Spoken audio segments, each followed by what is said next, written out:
Hello everyone, welcome back again.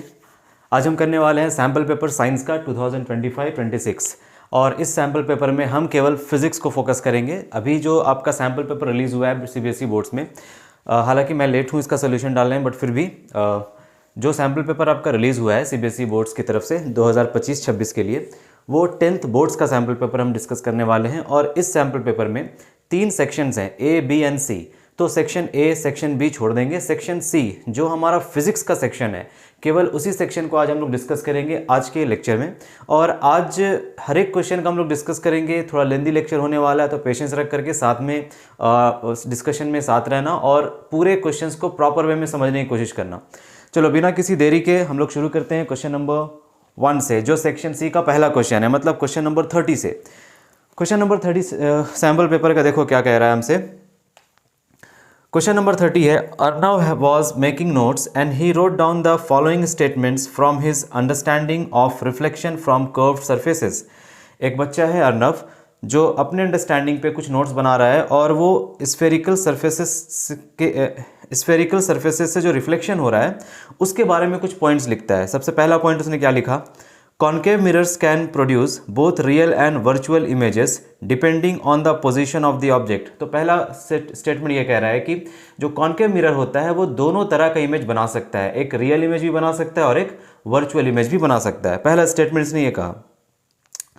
दूसरा, convex mirrors always produce real inverted images regardless of objects position. Convex mirror real और inverted image हमेशा बनाता है regardless of the object position. Object को कहीं पर भी रख दो, हमेशा ऐसा रियल और इन्वर्टेड इमेज ये बनाएगा। Number 3, in both concave and convex mirrors the image location can be determined using the mirror formula 1/f = 1/v + 1/u, where f is the focal length, v is the image distance and u is the object distance. दोनों ही mirror formula में, दोनों ही cases में जब हम mirror formula लगाएंगे तो हम उसमें से 1/f = 1/v + 1/u वाला फॉर्मूला यूज कर सकते हैं। तो और देखो कौन सा स्टेटमेंट सही है। तो क्वेश्चन नंबर कौन सा है ये? क्वेश्चन नंबर है 30। क्वेश्चन नंबर है 30। तो पहला स्टेटमेंट इसने क्या कहा, इसने बात की है कॉन्केव मिरर के बारे में। कॉन्केव मिरर, इसने कहा कि कॉन्केव मिरर दोनों तरह का इमेज बना सकता है। कैसा कैसा? रियल और इन्वर्टेड इमेज भी ये बना सकता है, वर्चुअल और इरेक्ट इमेज भी बना सकता है। रियल इन्वर्टेड का मतलब होता है बच्चों की इमेज नीचे की तरफ बन रहा है ऐसा, वर्चुअल इरेक्ट का मतलब है इमेज ऊपर की तरफ बन रहा है ऐसा। तो ये बिल्कुल सही बात है। अब ऑब्जेक्ट के पोजीशन को देखते हुए हम ये बता सकते हैं कि जब कॉन्केव मिरर के सामने, ये रहा कॉन्केव मिरर के सामने ऑब्जेक्ट को अगर तुम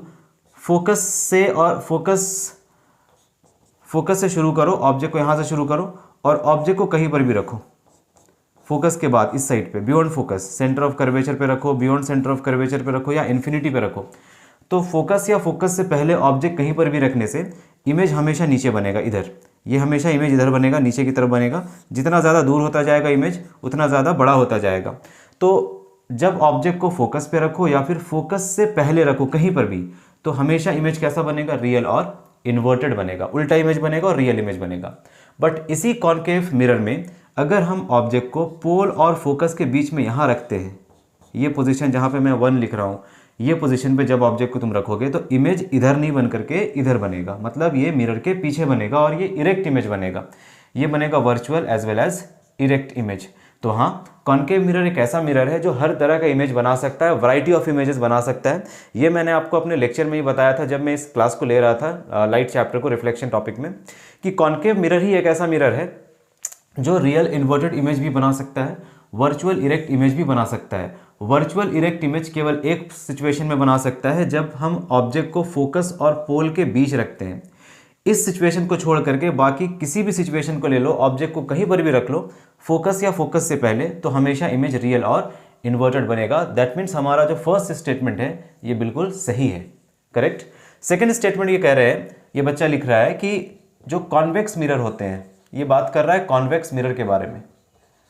जो कॉन्वेक्स मिरर है, कॉन्वेक्स मिरर हमेशा रियल और इन्वर्टेड इमेज बनाता है, हमेशा रियल और इन्वर्टेड इमेज बनाता है, चाहे तुम ऑब्जेक्ट को कहीं पर भी रखो। तो ये बात बिल्कुल गलत है, बिकॉज कॉन्वेक्स मिरर हमेशा रियल इन्वर्टेड इमेज नहीं बनाता। ये हमेशा क्या बनाता है? ये ऑलवेज फॉर्म करता है virtual as well as erect image.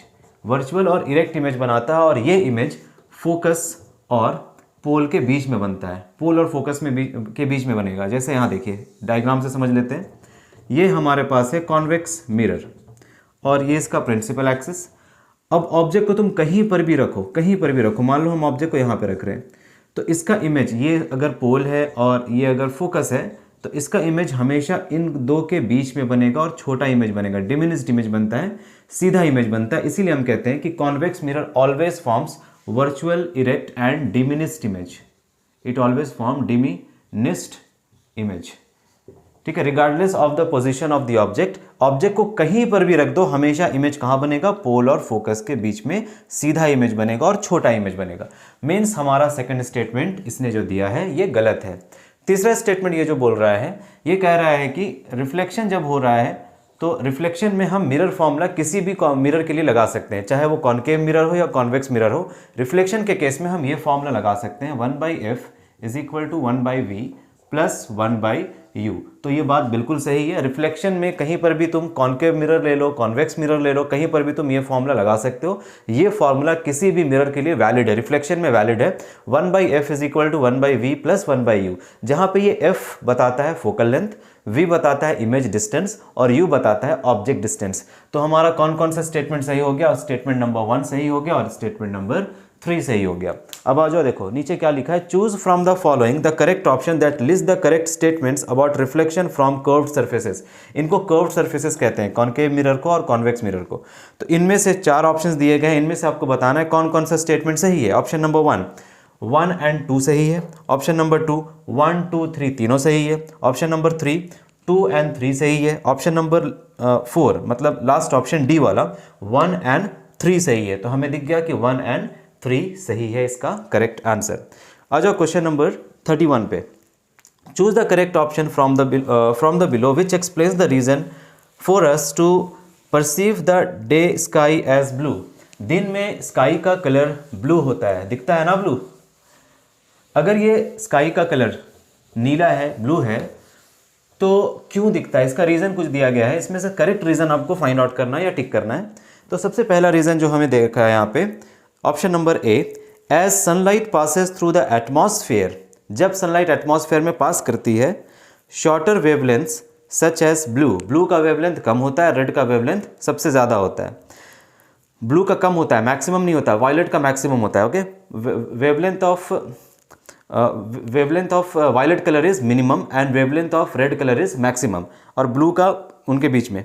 तो such as blue are scattered more than other colours. ये बात बिल्कुल सही है, क्योंकि जैसे ही सनलाइट अर्थ के एटमॉस्फेयर में एंटर करती है तो ये सनलाइट ब्लू कलर को ज़्यादा स्कैटर करती है, तो कंप्लीट ऊपर में स्कैटर हो जाता है ब्लू कलर, जिसके कारण हमें स्काई ब्लू दिखता है। ये स्टेटमेंट बिल्कुल सही है।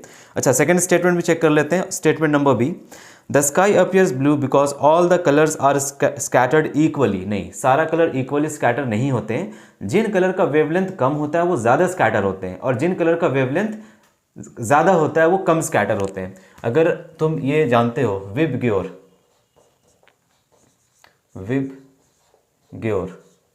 GYOR, विबग्योर, तो जैसे जैसे तुम वॉयलेट से रेड की तरफ बढ़ोगे तो वेवलेंथ इंक्रीज करेगा, वेवलेंथ इंक्रीज करेगा। सबसे कम वेवलेंथ वायलेट का, उससे ज़्यादा इंडिगो का, उससे ज़्यादा ब्लू का, उससे ज़्यादा ग्रीन, उससे ज़्यादा येलो, उससे ज़्यादा ऑरेंज और सबसे ज़्यादा रेड का। रेड का वेवलेंथ सबसे ज़्यादा होता है। और ये एक बात याद रखना, जो स्कैटरिंग होता है ना, स्कैटरिंग, ये स्कैटरिंग इन्वर्सली प्रोपोर्शनल होता है 1/λ के पावर 4 पे, जिसे रेले स्कैटरिंग हम कहते हैं। फिलहाल हम लैम्डा का पावर 4 नहीं लिख रहे हैं, केवल लैम्डा समझो। दैट मीन्स जितना ज़्यादा वेवलेंथ उतना कम स्कैटरिंग, जितना कम वेवलेंथ उतना ज़्यादा स्कैटरिंग होगा। तो रेड का वेवलेंथ तो सबसे ज़्यादा है, मैक्सिमम है, तो इस केस में स्कैटरिंग मिनिमम हो जाएगा। बट वायलेट का वेवलेंथ सबसे कम होने के कारण स्कैटरिंग भी ज़्यादा होता है। बट हमें वायलेट तो दिया नहीं, हमें ब्लू और बाकी कलर्स में से कंपेयर करना है। तो ब्लू कलर का वेवलेंथ देखो रेड के कंपैरिजन में कम ही है, तो इसीलिए इसका स्कैटरिंग ज़्यादा होता है। सेकंड स्टेटमेंट कह रहा है कि सारा कलर इक्वली स्कैटर होता है। नहीं, स्कैटरिंग जो होता है ना वो इन्वर्सली प्रोपोर्शनल होता है वेवलेंथ के, जिसके कारण सारे कलर्स का स्कैटरिंग अलग अलग होगा, बिकॉज वेवलेंथ सारे कलर्स का अलग अलग है।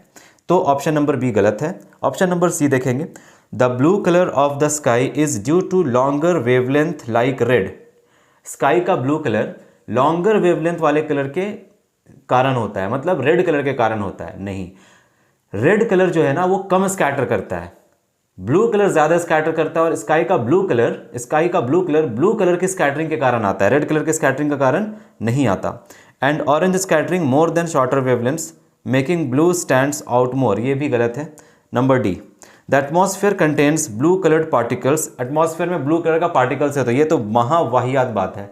स्कैटरिंग में एटमॉस्फेयर में ब्लू कलर के पार्टिकल्स कहाँ हैं? इसका हमारे एटमॉस्फेयर में ब्लू कलर के पार्टिकल्स नहीं होते। पार्टिकल्स स्मॉल स्मॉल बहुत सारे पार्टिकल्स को कहते हैं, जो हम कहते हैं ना कि एटमॉस्फेयर बहुत सारे गैसेस से मिलकर बना है, कुछ डस्ट पार्टिकल्स हैं, कुछ गैसेस हैं, बहुत सारी चीज़ें होती हैं, मिस्ट है, फॉग है, सब कुछ है। तो क्या इनका कलर ब्लू है? नहीं है, ठीक है। तो ये तो ऑप्शन नंबर डी तो तुम ऐसे ही इसको हटा सकते थे। तो option number A B C में कंफ्यूजन हो सकता है, तो इसका आंसर, सही आंसर क्या होगा? ए होगा, बिकॉज ब्लू कलर के स्कैटरिंग के कारण ही स्काई ब्लू अपीयर होता है। ठीक, क्वेश्चन नंबर 31 क्लियर हो गया। ये क्वेश्चन नंबर 31 था। आ जाओ क्वेश्चन नंबर 32 पे, आ जाओ क्वेश्चन नंबर 32 पे। असर्शन एंड रीजन, अब इसको समझ लो थोड़ा। असर्शन और रीजन क्या है? असर्शन एक स्टेटमेंट है, जिस तरह से रीजन भी एक स्टेटमेंट है। असर्शन और रीजन ये दोनों ही एक स्टेटमेंट है। अब आपको सबसे पहले असर्शन रीजन टाइप के क्वेश्चंस में सबसे पहले आपको ये चेक करना होता है कि कौन सा स्टेटमेंट सही है, और अगर सही है तो आप देखेंगे कि कौन सा स्टेटमेंट किस स्टेटमेंट को एक्सप्लेन कर रहा है, वो हम देखते हैं। हालांकि यहाँ पे रीज़न दिया गया है, तो हम रीज़न ही चेक करेंगे कि असर्शन का रीज़न, ये जो रीज़न वाला स्टेटमेंट, ये सही है या गलत है। तो सबसे पहले हम असर्शन चेक कर लेते हैं। असर्शन कह रहा है हमसे, a point object is placed at a distance of 26 centimetre from a convex mirror of focal length 26 centimetres. एक कॉन्वेक्स लेंस है, एक कॉन्वेक्स मिरर है, सॉरी, एक कॉन्वेक्स मिरर है जिसका फोकल लेंथ दिया गया है 26 सेंटीमीटर्स, और ऑब्जेक्ट को भी हम 26 सेंटीमीटर्स पे ही रख रहे हैं, मतलब हम इसको फोकस पे ही रख रहे हैं। ऑब्जेक्ट हम 26 सेंटीमीटर पे ही रख रहे हैं।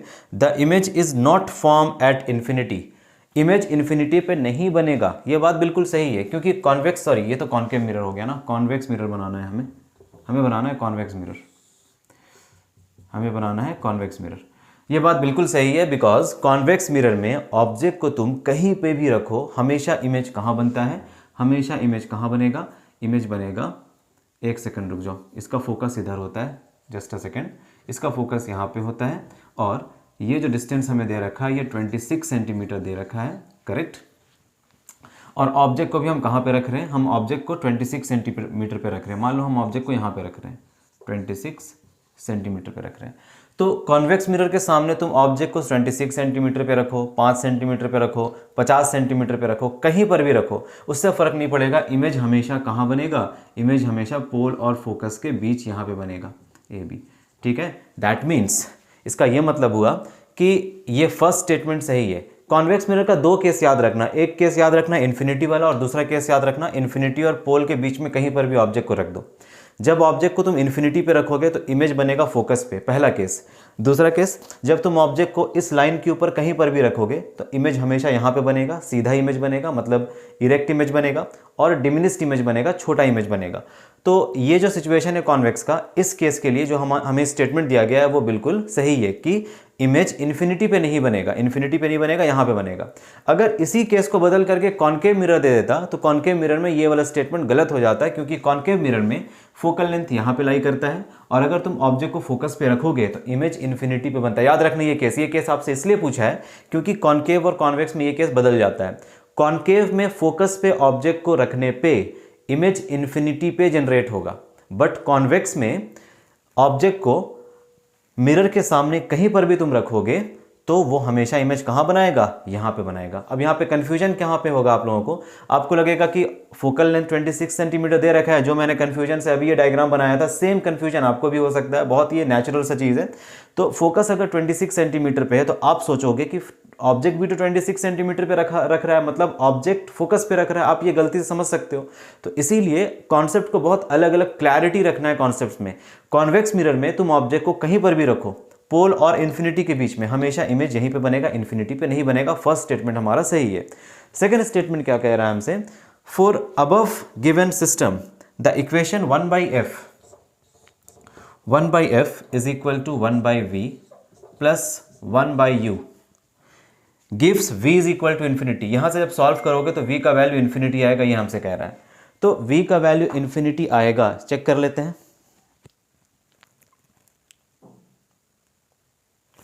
ठीक है, चेक कर लेते हैं इन्फिनिटी आएगा या नहीं आएगा। आ जाओ, फोकस का वैल्यू पुट करो। फोकल लेंथ यहाँ कितना, फोकल लेंथ हमें दे रखा है 26। कॉन्वेक्स में focal length positive 1/26 is equal to, हमें इमेज डिस्टेंस फाइंड करना है, clear. Now plus object distance. Object distance हमेशा क्या होता है, नेगेटिव। कुछ भी ले लो, तुम मिरर ले लो, तुम लेंस ले लो, हमेशा ऑब्जेक्ट डिस्टेंस नेगेटिव होता है। ये हो जाएगा -1/26। अब तुम इसे सॉल्व कर लो। 1/v is equal to 1/26 plus 1/26, ये आ जाएगा 2/26। मतलब इसे सॉल्व करने से तुम्हारा v का वैल्यू निकल आएगा 13 सेंटीमीटर्स। v आएगा 13 सेंटीमीटर्स और ये पॉजिटिव है, मतलब यहाँ से 13 सेंटीमीटर जब तुम आगे जाओगे तो तुम्हें इमेज मिल जाएगा। ये कितना था 26, ये कितना है 13। 26 देखो फोकल लेंथ है तो 26 के अंदर ही आएगा ना 13। तो क्लियर हो गया कि यहाँ पे जो इमेज का डिस्टेंस है वो 13 सेंटीमीटर पे आएगा, इन्फिनिटी पे नहीं आएगा। मतलब हमारा सेकंड वाला रीजन गलत है। तो यहाँ पे आंसर क्या होगा, आंसर होगा assertion is true and reason is false. बात समझ आया, assertion is true and reason is false. Assertion सही है और रीजन गलत है।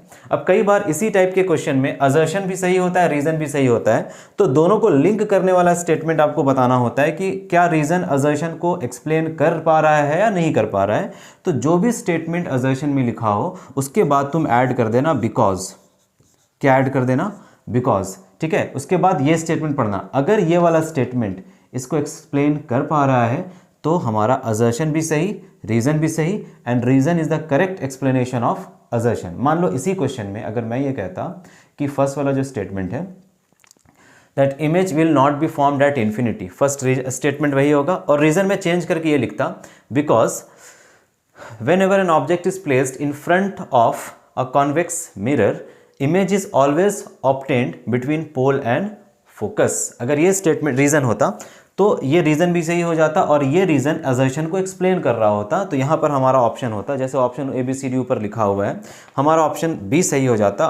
Both A and R are true and R is option number A सही हो जाता। Both A and R are true and R is the correct explanation of A। R means reason, A means assertion.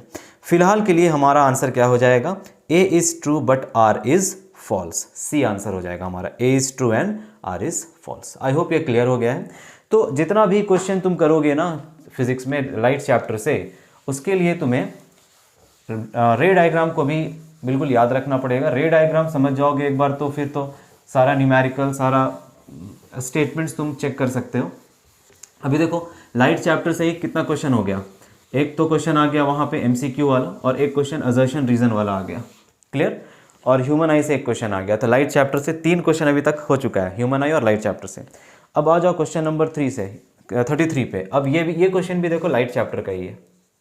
तो light बहुत important है तुम्हारे examination में, तुम्हारे syllabus में। लाइट चैप्टर, रिफ्लेक्शन, रिफ्रैक्शन, ये बहुत ज़्यादा इंपॉर्टेंट है, तो इसको बहुत अच्छे से करना है। क्वेश्चन नंबर 33 देख लेंगे। The above image shows the formation of an image.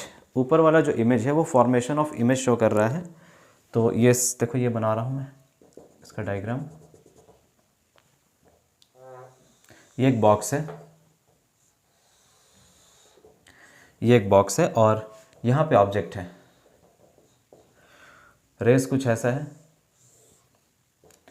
ये कुछ ऐसा है, उसके बाद ये कुछ ऐसा, ठीक।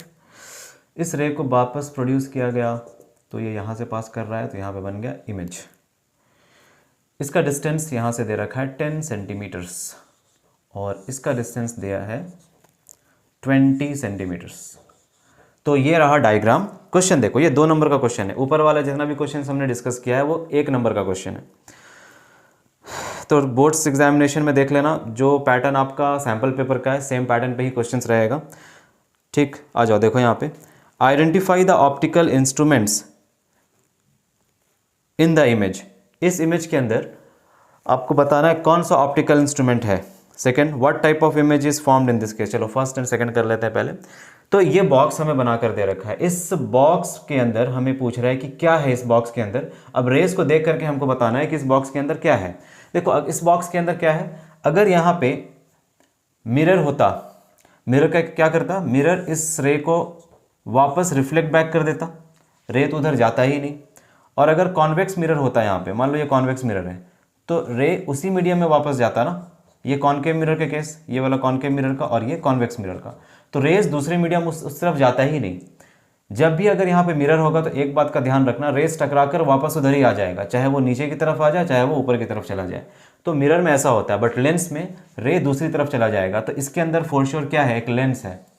इसके अंदर क्या है, एक लेंस है। जैसे कॉन्वेक्स लेंस होता है ना, कॉन्वेक्स लेंस में तुम क्या करते हो, कॉन्वेक्स लेंस के अंदर जब रेस को इंसिडेंट करते हो तो रेज या तो इस तरह से कन्वर्ज हो जाएगा या फिर क्या हो जाएगा, रेस डाइवर्ज हो जाएगा, ऐसा डाइवर्ज हो जाएगा, मतलब रेस दूसरी तरफ चला जाएगा। मिरर होता तो वापस उसी तरफ आ जाता, बट रेस यहाँ दूसरी तरफ जा रहा है, तो इसका ये मतलब हुआ कि यहाँ पे लेंस है। अब कौन सा लेंस है यहाँ पे, ये देखो, इस रे को देखो, ये रे डाइवर्ज कर रहा है। अगर कन्वर्ज करता तो कॉन्वेक्स होता, क्योंकि ये डाइवर्ज कर रहा है तो क्या है, कॉनकेव लेंस। तो पहला आंसर क्या हो गया, इसके अंदर कौन सा लेंस है, कॉनकेव लेंस है। इसके अंदर कौन सा लेंस है, कॉनकेव लेंस। पहला यही पूछा था, इस बॉक्स के अंदर क्या है, इस बॉक्स के अंदर कौन सा लेंस है, concave lens. Next, what type of image is formed in this case. Concave lens कैसा इमेज बनाता है, ये वर्चुअल और इरेक्ट इमेज बनाता है। Convex lens real inverted image बनाता है, रियल एंड इन्वर्टेड, और concave lens virtual and erect image बना सकता है। इसीलिए यहाँ पे जो what type of image is formed, the image formed is virtual and erect, image formed is virtual and erect, because ये कैसा लेंस है यहाँ पे, कॉनकेव। देखो यहाँ इमेज भी बना कर दिया है, ये इमेज है, ये इमेज कैसा, सीधा सीधा वर्चुअल है और इरेक्ट इमेज बना। Based on the measurements given in the image calculate the focal length of the instrument. ठीक है, हमसे फोकल लेंथ पूछ रहा है। यहाँ पे जो इंस्ट्रूमेंट है, कौन सा इंस्ट्रूमेंट है इसके अंदर, इसके अंदर है कॉनकेव लेंस। हमें कॉनकेव लेंस का फोकल लेंथ फाइंड करने के लिए कहा गया है। आओ फाइंड कर लेते हैं। अब इस डायग्राम को देखकर बताओ, what is the object distance of this complete arrangement. Object distance यहाँ देखो, ऑब्जेक्ट यहाँ पे है तो ऑब्जेक्ट डिस्टेंस 20। ऑब्जेक्ट डिस्टेंस हमेशा नेगेटिव में लेना है, -20 सेंटीमीटर्स। इमेज कहाँ फॉर्म हुआ, इमेज लेंस के सामने ही फॉर्म हुआ 10 सेंटीमीटर्स, तो इमेज हो जाएगा -10 सेंटीमीटर्स। जो भी लेंस के सामने बन रहा होगा वो हमेशा नेगेटिव होगा, लेंस के बाद जो भी बनेगा वो पॉजिटिव होगा। इस साइड पे नेगेटिव, इस साइड पे पॉजिटिव। राइट साइड पे जो भी आएगा डिस्टेंस अगर मेजर करोगे यहाँ से तो पॉजिटिव, और लेफ्ट पे जो भी डिस्टेंस मेजर करोगे वो कैसा, नेगेटिव। तो object distance and image distance हमारे पास क्या आ गया, नेगेटिव आ गया। हमें फोकल लेंथ फाइंड करना, तो हम लेंस फॉर्मूला यूज करेंगे 1/f = 1/v - 1/u।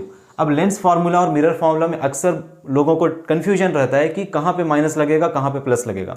लेंस में यहाँ माइनस लगाना, तुम लेंस लिखते हो तो ऐसे लिखते हो, लेंस, लेंस में क्या लगेगा, माइनस। ये सीधा सीधा लाइन याद करना, इस सीधा लाइन ये हो गया वर्टिकल लाइन, इसी को ऐसे पलट देना, लेंस का माइनस साइन हो जाएगा। ठीक है, सीधा लाइन ये माइनस को रिप्रेजेंट करता है। और मिरर क्या रिप्रेजेंट करेगा, मिरर में क्या होना चाहिए, बीच में प्लस होना चाहिए। करेक्ट, तो लेंस में यहाँ पे माइनस और मिरर में यहाँ पे प्लस। आपसे पूछा है लेंस का, मतलब ये जो लेंस है ना, इसमें फोकल लेंथ बताना है आपको, तो लेंस फॉर्मूला यूज करेंगे 1/f = 1/v कितना, -10, माइनस ऑब्जेक्ट डिस्टेंस है -20, तो माइनस माइनस मिलकर प्लस हो जाएगा 1/20। जब सॉल्व करोगे तो यहाँ पे एलसीएम आएगा 20, ऊपर में -2 + 1, ये आ जाएगा -1/20, -1/20। अब फर्दर इसको सॉल्व करो, देखो 1/f का वैल्यू है -1/20, f का वैल्यू कितना होगा, f का वैल्यू होगा -20 सेंटीमीटर्स। कैसा लेंस था, कैसा लेंस था, कॉनकेव लेंस। कॉनकेव लेंस में हमेशा फोकल लेंथ नेगेटिव आता है, सही है, नेगेटिव आया मतलब बिल्कुल आंसर सही। और अगर यहाँ पे हमें कॉन्वेक्स लेंस दिया होता तो यहाँ पे प्लस आता। Focal length of convex lens is always positive and focal length of concave lens is always negative. ये केवल लेंस के बारे में ही नहीं है, मिरर में भी ऐसा होता है। मिरर में भी कॉनकेव मिरर है तो नेगेटिव, कॉन्वेक्स है तो पॉजिटिव। तो फोकल लेंथ हमारे पास आ गया -20 सेंटीमीटर्स। Correct, -20 centimetres. अब आ जाओ नेक्स्ट क्वेश्चन पे, इसको फटाफट कॉपी कर लो।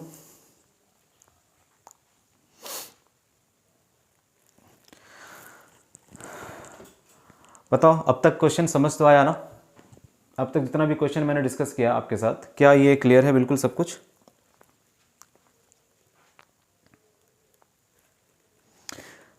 कमेंट सेक्शन में मेरे को बताना क्या अभी तक जो भी क्वेश्चन मैंने डिस्कस किया है क्या ये सब अभी तक के लिए क्लियर है आपको। ये 2 नंबर का क्वेश्चन था, क्वेश्चन नंबर 33, 2 नंबर का सवाल था ये। अब आ जाओ क्वेश्चन नंबर 34 पे।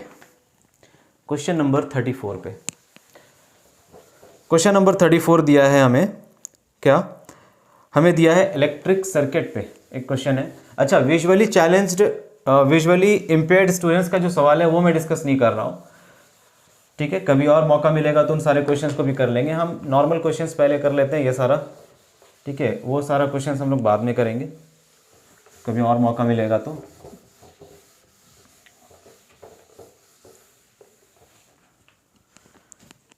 आ जाइए यहाँ पे क्वेश्चन नंबर 34। तो ये सर्किट बनाया हुआ है, सर्किट कॉपी कर लेना। अच्छा क्वेश्चन है ये अच्छा क्वेश्चन है। ये हो गया एमीटर, यहाँ से 2 वायर ऐसा निकला है और यहाँ से एक रेजिस्टर कनेक्ट हुआ, यहाँ पे दूसरा रेजिस्टर कनेक्ट हुआ। ये हो गया हमारा टर्मिनल डी। यहाँ से एक और एमीटर कनेक्ट कर रहे हैं, एमीटर A2, और यहाँ से बैटरी, यहाँ से स्विच, यहाँ पे सेकंड टर्मिनल, और ये कुछ ऐसा। ये 4 ओम का रेजिस्टर यहाँ लगा है, ये 8 ओम का रेजिस्टर यहाँ लगा है, यहाँ पर भी 8 ओम का रेजिस्टर, ठीक है। ये है टर्मिनल डी, ये टर्मिनल ई, ये टर्मिनल ए, यहाँ पे 8 वोल्ट का battery. This is B, this is A1, this is A2। Again यहाँ पे माइनस, यहाँ पे प्लस, यहाँ पे प्लस, यहाँ पे माइनस। ये हो गया सी। आ जाओ, ये हो गया हमारा सर्किट। 2 नंबर का सवाल है ये। आ जाओ आगे। Find out the following in the electric circuit given in the figure. इस फिगर के अंदर कुछ वैल्यूज हमें फाइंड करना है। क्या क्या फाइंड करना है? Number 1, effective resistance of the 2 8 ohm resistors in the combination. कहाँ 8 ओम रेजिस्टर? यहाँ पे। ये 2 8 ओम रेजिस्टर का इफेक्टिव रेजिस्टेंस क्या होगा? बड़ा सिंपल सा सवाल किया हुआ है। अब देखो, ये जो क्वेश्चन है ना, ये क्वेश्चन मैंने कई बार अपने चैनल पे, अपने वीडियोस में डिस्कस किया है। अगर आप मेरे PYQs वाले सेशन को फॉलो कर रहे हो तो आपको पता होगा इस तरह का क्वेश्चन हम किस तरह से सॉल्व करते हैं। जो बच्चे नए हैं वहाँ यहाँ पे समझ जाएंगे। जब भी कोई आइडेंटिकल रेजिस्टर हो और वो पैरेलल में कनेक्टेड हो, इस तरह से, ये दोनों देखो पैरेलल कॉम्बिनेशन में। आइडेंटिकल रेजिस्टर के लिए पैरेलल कॉम्बिनेशन से इफेक्टिव वैल्यू निकालने के लिए या इफेक्टिव रेजिस्टेंस निकालने के लिए हम सिंपल फॉर्मूला यूज करते हैं R/N। ये एक डायरेक्ट फॉर्मूला है, ठीक है। जब भी equal type of resistors parallel combination में कनेक्टेड होता है तो हम डायरेक्ट फॉर्मूला यूज करते हैं नेट रेजिस्टेंस का R/N। अगर तुम ट्रेडिशनल मेथड से फॉलो करना चाहते हो तो तुम इसी के बजाय ये फॉर्मूला लिख सकते हो, पैरेलल कॉम्बिनेशन वाला, 1/R effective is equal to 1/R1 plus 1/R2। अब ये तुम्हारे ऊपर है, तुम कौन सा फॉर्मूला यूज करके आंसर लेकर आते हो। अब मैं इसी फॉर्मूला को लेकर के आंसर निकालूंगा क्योंकि ये ज़्यादा आसान है और ज़्यादा तुरंत आंसर आ जाता है, ज़्यादा इसमें लेंथी प्रोसेस है नहीं। तो यहाँ पे R/N, यहाँ पे R क्या है? R है जो वैल्यू रेजिस्टर्स का तुम्हें दिख रहा है वो लिख लो। वैल्यू कितना है? 8 ओम है। और N है नंबर ऑफ रेजिस्टर्स, कितना रेजिस्टर्स पैरेलल में कनेक्टेड है? 2 रेजिस्टर्स कनेक्टेड है, यहाँ पे रख देंगे 2, 2 4 8। तो इफेक्टिव रेजिस्टेंस 2 8 ओम रेजिस्टर का हो जाएगा 4 ओम, बिकॉज ये दोनों पैरेलल था। एक और बात, ये फॉर्मूला कभी भी सीरीज में यूज नहीं करना, ये फॉर्मूला केवल पैरेलल के लिए। सीरीज के लिए दूसरा फॉर्मूला होता है जो मैंने अपने लेक्चर्स में ऑलरेडी बताया हुआ है। एक बार और बता देता हूं मैं। अगर आइडेंटिकल रेजिस्टर सीरीज में हो तो उनके लिए हम फॉर्मूला यूज करेंगे N/R, ठीक है। देख लेना रेजिस्टर का वैल्यू कितना है, यहाँ रख देना, और कितना रेजिस्टेंस सीरीज में कनेक्टेड है वो भी देख लेना, यहाँ मल्टीप्लाई कर देना उसको, ठीक है। जैसे यहाँ पे N रेजिस्टर कितना था? 2, नंबर ऑफ रेजिस्टर कितना है? 2, तो 2 से डिवाइड किया गया। अगर इसी को सीरीज में लगा कर करते तो यहाँ पे N2 और यहाँ पे R 8 हो जाता, ठीक है। तो हमारे पास फर्स्ट का आंसर मिल गया हमें, कितना? 4 ओम। ये पहला क्वेश्चन का आंसर है। दूसरा सवाल देखो, दूसरा सवाल क्या कह रहा है हमसे कि बताओ current flowing through the 4 ohm resistor. 4 ohm resistor में कितना करंट फ्लो हुआ? अच्छा एक बात बताओ मेरे को, 4 ओम रेजिस्टर में अगर हमें करंट निकालना है तो करंट निकालने के लिए क्या करेंगे? क्या हम पूरे सर्किट को सॉल्व करेंगे? पहले नेट रेजिस्टेंस निकालेंगे, उसके बाद हम सर्किट का करंट निकालेंगे, क्योंकि ये रेजिस्टर इन 2 रेजिस्टर्स के साथ सीरीज में, यहाँ से करंट जाएगा तो ये पूरे में ये पूरे में जो करंट जाएगा वही करंट, ये पूरे में टोटल करंट जितना जाएगा वही करंट इसमें भी जाएगा, क्योंकि ये पूरा और ये अकेला सीरीज में। जैसे हमने क्या किया, हमने इन दो रेजिस्टर्स को कंबाइन करके वैल्यू निकाला है 4 ओम। तो अब इन दो रेजिस्टर्स का ज़रूरत हमें नहीं है, इसको हटा दो, क्योंकि इनका वैल्यू हम निकाल चुके हैं। दोनों को सॉल्व करने पर वैल्यू आया 4 ओम, तो हम इसको ऐसे कनेक्ट कर देंगे, ये हो जाएगा 4 ओम। करेक्ट। दोनों के प्लेस पे केवल एक रेजिस्टर लगा दो, क्योंकि दोनों का नेट वैल्यू 4 ओम आ रहा है। दोनों मिलकर के जितना वैल्यू दे रहा था वो 4 ओम था, तो दोनों को लगाने की क्या ही जरूरत है, हटा देंगे, 4 ओम हो गया। अब ये 4 ओम और ये 4 ओम दोनों हो गया सीरीज में। अब देखो दोनों आइडेंटिकल रेजिस्टर्स है कि नहीं, तो सीरीज का फॉर्मूला निकाल लो, R effective is equal to n multiplied by R, या R1 प्लस R2 करके भी निकाल सकते हैं। एन कितना रेजिस्टर्स है यहाँ पे सीरीज में, 2 रेजिस्टर्स, और एक रेजिस्टर का वैल्यू 4 ओम, यहाँ पे 4 2 जार 8 ओम। तुम R1 प्लस R2 भी करके निकालोगे तो कितना आएगा, 8 ओम आएगा। करेक्ट। तो पूरे सर्किट का रेजिस्टेंस का वैल्यू आ गया 8 ओम। पूरे सर्किट का वोल्टेज कितना है, 8 वोल्ट। पूरे सर्किट का वोल्टेज है 8 वोल्ट। अब हमें पूरे सर्किट में करंट कितना फ्लो हो रहा है वो निकाल लेते हैं। आई का वैल्यू होता है I is equal to V divided by R, Ohm's law. I is equal to V by R is Ohm's law. V is 8 and R is net resistance in the circuit is also 8। ठीक है, ये हो गया हमारा 1 ampere. 1 ampere. Correct. अब हमसे क्या पूछ रहा है, current flowing through the 4 ohm resistor. तो इस 4 ओम रेजिस्टर में कितना करंट फ्लो होगा, जितना सर्किट में फ्लो हो रहा है। यहाँ से करंट कितना निकला, 1 एम्पियर। यहाँ से करंट 1 एम्पियर निकला। सेम करंट तो इसमें फ्लो करेगा, इसमें भी तो वही करंट फ्लो करेगा। फिर इधर से देखो, इसमें भी वही करंट फ्लो करेगा। पूरे सर्किट का करंट हम निकाल चुके हैं, तो 1 एम्पियर करंट पूरे सर्किट में फ्लो कर रहा है। सीरीज में सभी में करंट सेम फ्लो करता है, तो 4 ओम रेजिस्टर में भी 1 एम्पियर का ही करंट फ्लो करेगा। बोलो, समझ आया, क्लियर है। अब नेक्स्ट सवाल देखिए। नेक्स्ट सवाल क्या है, अब यहाँ पे 6 वोल्ट का बैटरी लगा हुआ है। ठीक है, इसको थोड़ा चेंज कर लेते हैं।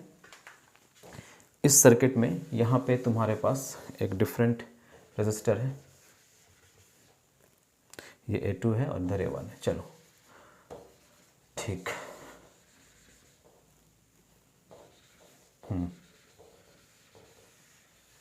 आइए क्वेश्चन नंबर 34 का और वाला क्वेश्चन, ऑप्शनल क्वेश्चन 34 का बी। 34 का बी। ऊपर में यहाँ पे 2 रेजिस्टर्स है पैरेलल में,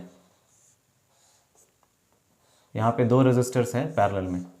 ऊपर में 24 ओम और नीचे में 24 ओम। यहाँ पे एक एमीटर लगा है जिसका वैल्यू है A1, और ये बैटरी है, ये बैटरी है जिसका वोल्टेज दिया गया है 6 वोल्ट। ये स्विच लगाया हुआ है।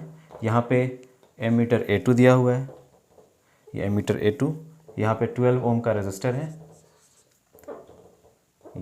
ये सर्किट है। ठीक है, study the circuit and find out the current in 12 ohm resistor.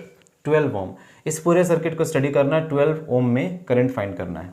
ठीक, निकाल लेते हैं करंट इन 12 ओम रेजिस्टर।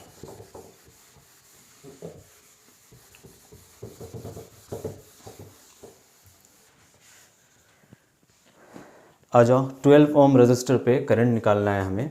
तो करंट निकालने के लिए पूरे सर्किट में करंट कितना चल रहा है पहले वो निकाल लेते हैं, और पूरे सर्किट का करंट निकालने के लिए हमें पूरे सर्किट को सॉल्व करके इसका नेट रेजिस्टेंस फाइंड करना पड़ेगा। चलो आ जाओ फाइंड कर लेते हैं। सबसे पहले तो इस पूरे सर्किट का नेट रेजिस्टेंस, क्वेश्चन नंबर 1 को सॉल्व करना है हमें। पहले सर्किट का नेट रेजिस्टेंस फाइंड करना होगा। देखो यहाँ पे 2 आइडेंटिकल रेजिस्टर्स है पैरेलल में, तो नेट रेजिस्टेंस इसका क्या हो जाएगा, इसका नेट रेजिस्टेंस होगा R डिवाइडेड बाई N, या फिर 1/R1 plus 1/R2 is equal to, R का वैल्यू है 24 और N नंबर ऑफ रेजिस्टर्स कितना, 1 and 1 2, 2 रेजिस्टर्स है, इसको कैंसिल कर दो, आ जाएगा आंसर 12 ओम। ठीक, तो अब यहाँ पे हमें 24 का 2 रेजिस्टर्स का जरूरत नहीं है, हम इसके प्लेस पे केवल एक रेजिस्टर कनेक्ट कर सकते हैं, दैट इज 12 ओम। ये हो गया हमारे पास 12 ओम का एक रेजिस्टर। अब ये दोनों रेजिस्टर्स सीरीज में, तो अब नेट रेजिस्टेंस निकाल लेते हैं सीरीज का। इसको R डैश में नाम दे देते हैं, वो R नेट था, ये R डैश नेट हो जाएगा। 2 रेजिस्टर्स है सीरीज में, N multiplied by R is equal to, N is again 2 और R है कितना 12, ये हो जाएगा 24 ओम। क्लियर। ये फॉर्मूला हमेशा पैरेलल में यूज़ करना, और ये हमेशा सीरीज में यूज़ करना। ये तब यूज़ करना है जब रेजिस्टर्स पैरेलल में हो और एक जैसा रेजिस्टर्स पैरेलल में कनेक्टेड हो। अदरवाइज तुम 1/R1 1/R2 ये वाला फॉर्मूला यूज़ कर सकते हो, और ये फॉर्मूला तब यूज़ कर सकते हो जब एक जैसा रेजिस्टर सीरीज में कनेक्टेड है। कितना रेजिस्टर कनेक्टेड है वो देख लेना, और रेजिस्टेंस का वैल्यू क्या है वो देख लेना। यहाँ पर भी आर मतलब कितना रेजिस्टेंस है वो, और कितना नंबर ऑफ रेजिस्टर्स कनेक्टेड है। जितना रेजिस्टर्स, मान लो 5 रेजिस्टर कनेक्टेड है तो 5, 6 रेजिस्टर्स कनेक्टेड है तो 6, ये पैरेलल का और ये सीरीज का। तो नेट रेजिस्टेंस क्या होगा, ये पूरे सर्किट का नेट रेजिस्टेंस हमें मिल गया 24। हमें फाइंड करना था current. So current I is equal to V by R from ohms law, V by R. पूरे सर्किट का वोल्टेज कितना है, 6 वोल्ट, 6 वोल्ट डिवाइडेड बाई पूरे सर्किट का रेजिस्टेंस हमने क्या निकाला, 12 + 12 24, 24, 6 4 ज़ा 24, that is 1 divided by 4 which is equal to 1.25, sorry 0.25 ampere, correct. तो हमसे पूछ रहा था question number 1, current in 12 ohm resistor. ये जो 12 ओम रेजिस्टर है इसमें कितना करंट फ्लो करेगा। तो पूरे सर्किट में करंट फ्लो कर रहा है 0.25 एम्पियर, और सीरीज में करंट सब में सेम होता है। तो अगर यहाँ से करंट निकल रहा है 0.25 एम्पियर, तो इस वाले रेजिस्टर में भी करंट जाएगा 0.25 एम्पियर, एमीटर में भी करंट जाएगा 0.25 एम्पियर, यहाँ से करंट इसमें भी कितना जाएगा 0.25 एम्पियर, और यहाँ से होता हुआ करंट A2 में सेकेंड एमीटर में अगेन 0.25 एम्पियर का करंट जाएगा। तो ये हो गया हमारा फर्स्ट का सॉल्यूशन। बताओ क्लियर है। क्वेश्चन नंबर 2 कह रहा है हमसे कि difference in the reading of ammeter A1 and A2। Video pause करो और सेकंड वाला क्वेश्चन खुद से फाइंड करो। सेकंड का क्वेश्चन है difference in the reading of ammeter A1 and A2। A1 और A2 का जो रीडिंग होगा उसका डिफरेंस बताना है आपको। बताइए क्या होगा आंसर।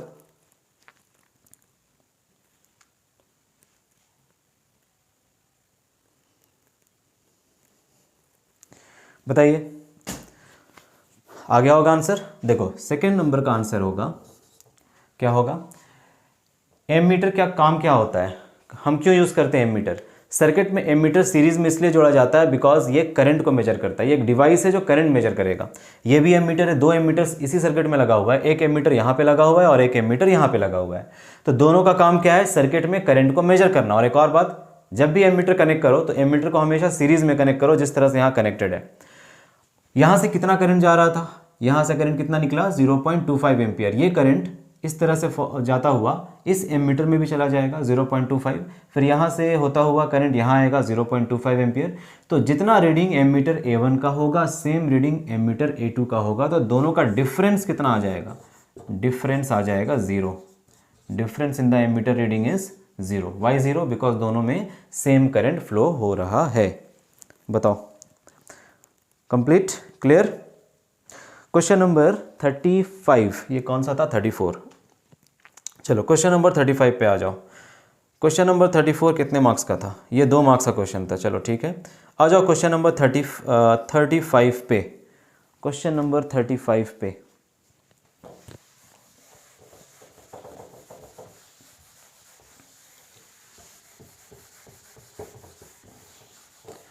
पहले देखो डायग्राम क्या है। एक ह्यूमन आई का डायग्राम दिया हुआ है।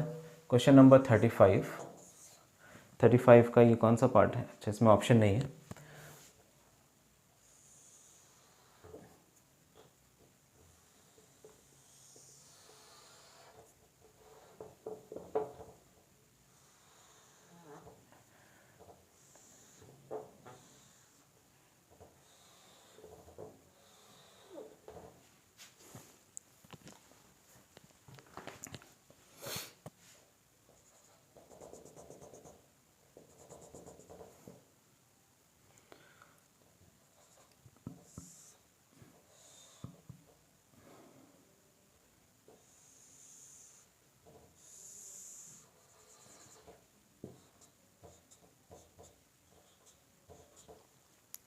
तो ये रहा आपका सवाल, क्वेश्चन नंबर 35। अब आपको देखकर समझ आ रहा हो कि ये कौन सा सिचुएशन है। ह्यूमन आई में याद करो 2 टॉपिक्स हमने किया था, मायोपिया एंड हाइपरमेट्रोपिया का। तो ये कौन सा डिफेक्ट है, इसका करेक्शन कैसा होता है, ये इंपॉर्टेंट है।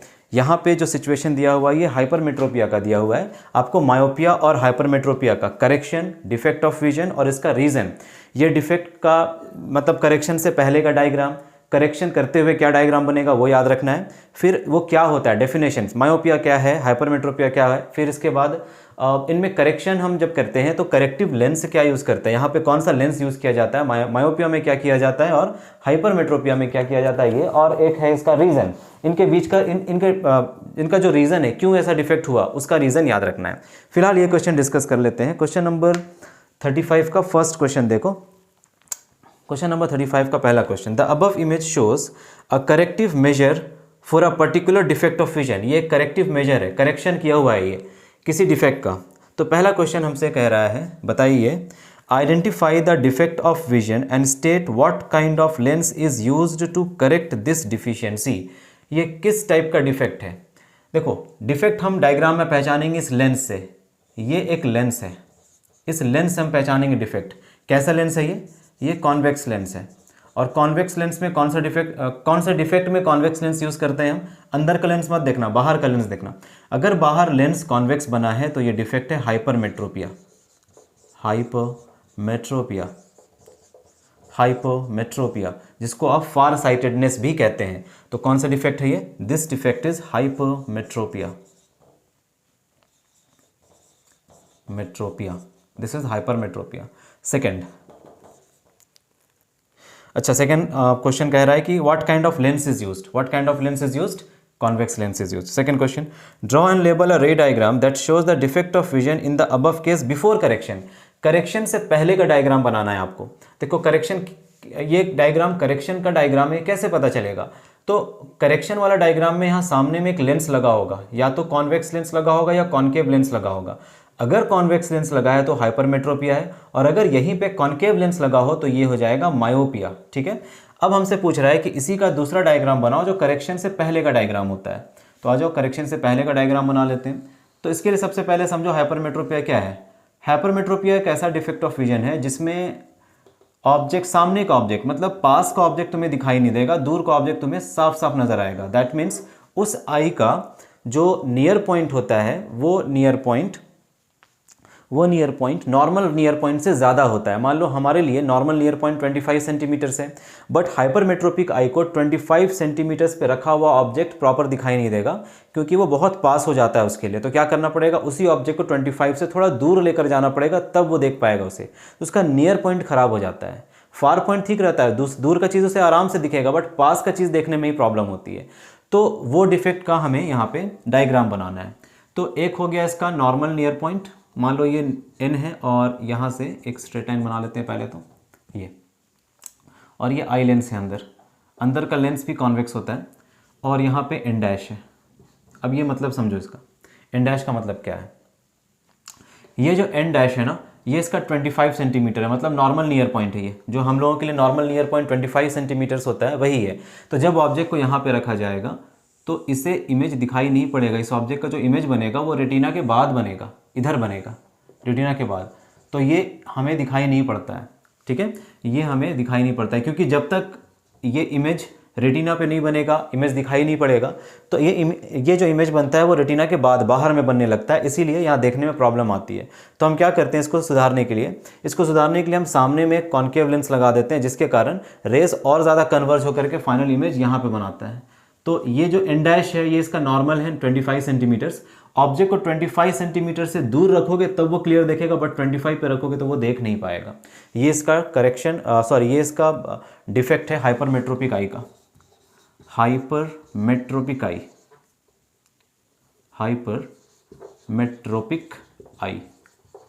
This is hypermetropic eye and this is the correction of hypermetropic eye. देखो सामने कॉन्वेक्स लेंस लगा दिया गया, इमेज बनने लगा रेटिना पे, अब ये देख पाएगा इसको। तो ये क्वेश्चन नंबर 35 था। Question number 35। नेक्स्ट क्वेश्चन करेंगे।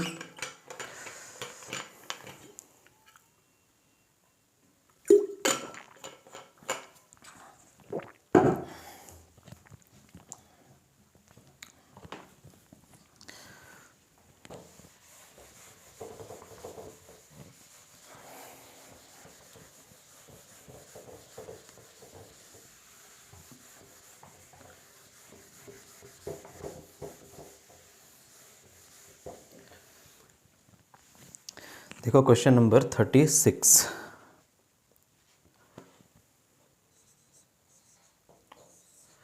Question number 36, a student needs to make a 0.12 ohm resistor.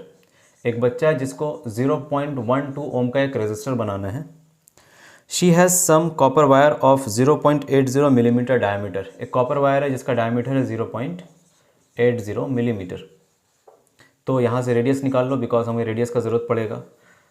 Radius निकाल लो, डायमीटर बाई 2 होगा रेडियस, तो डायमीटर है 0.80 millimetre divided by 2 which is equal to 0.40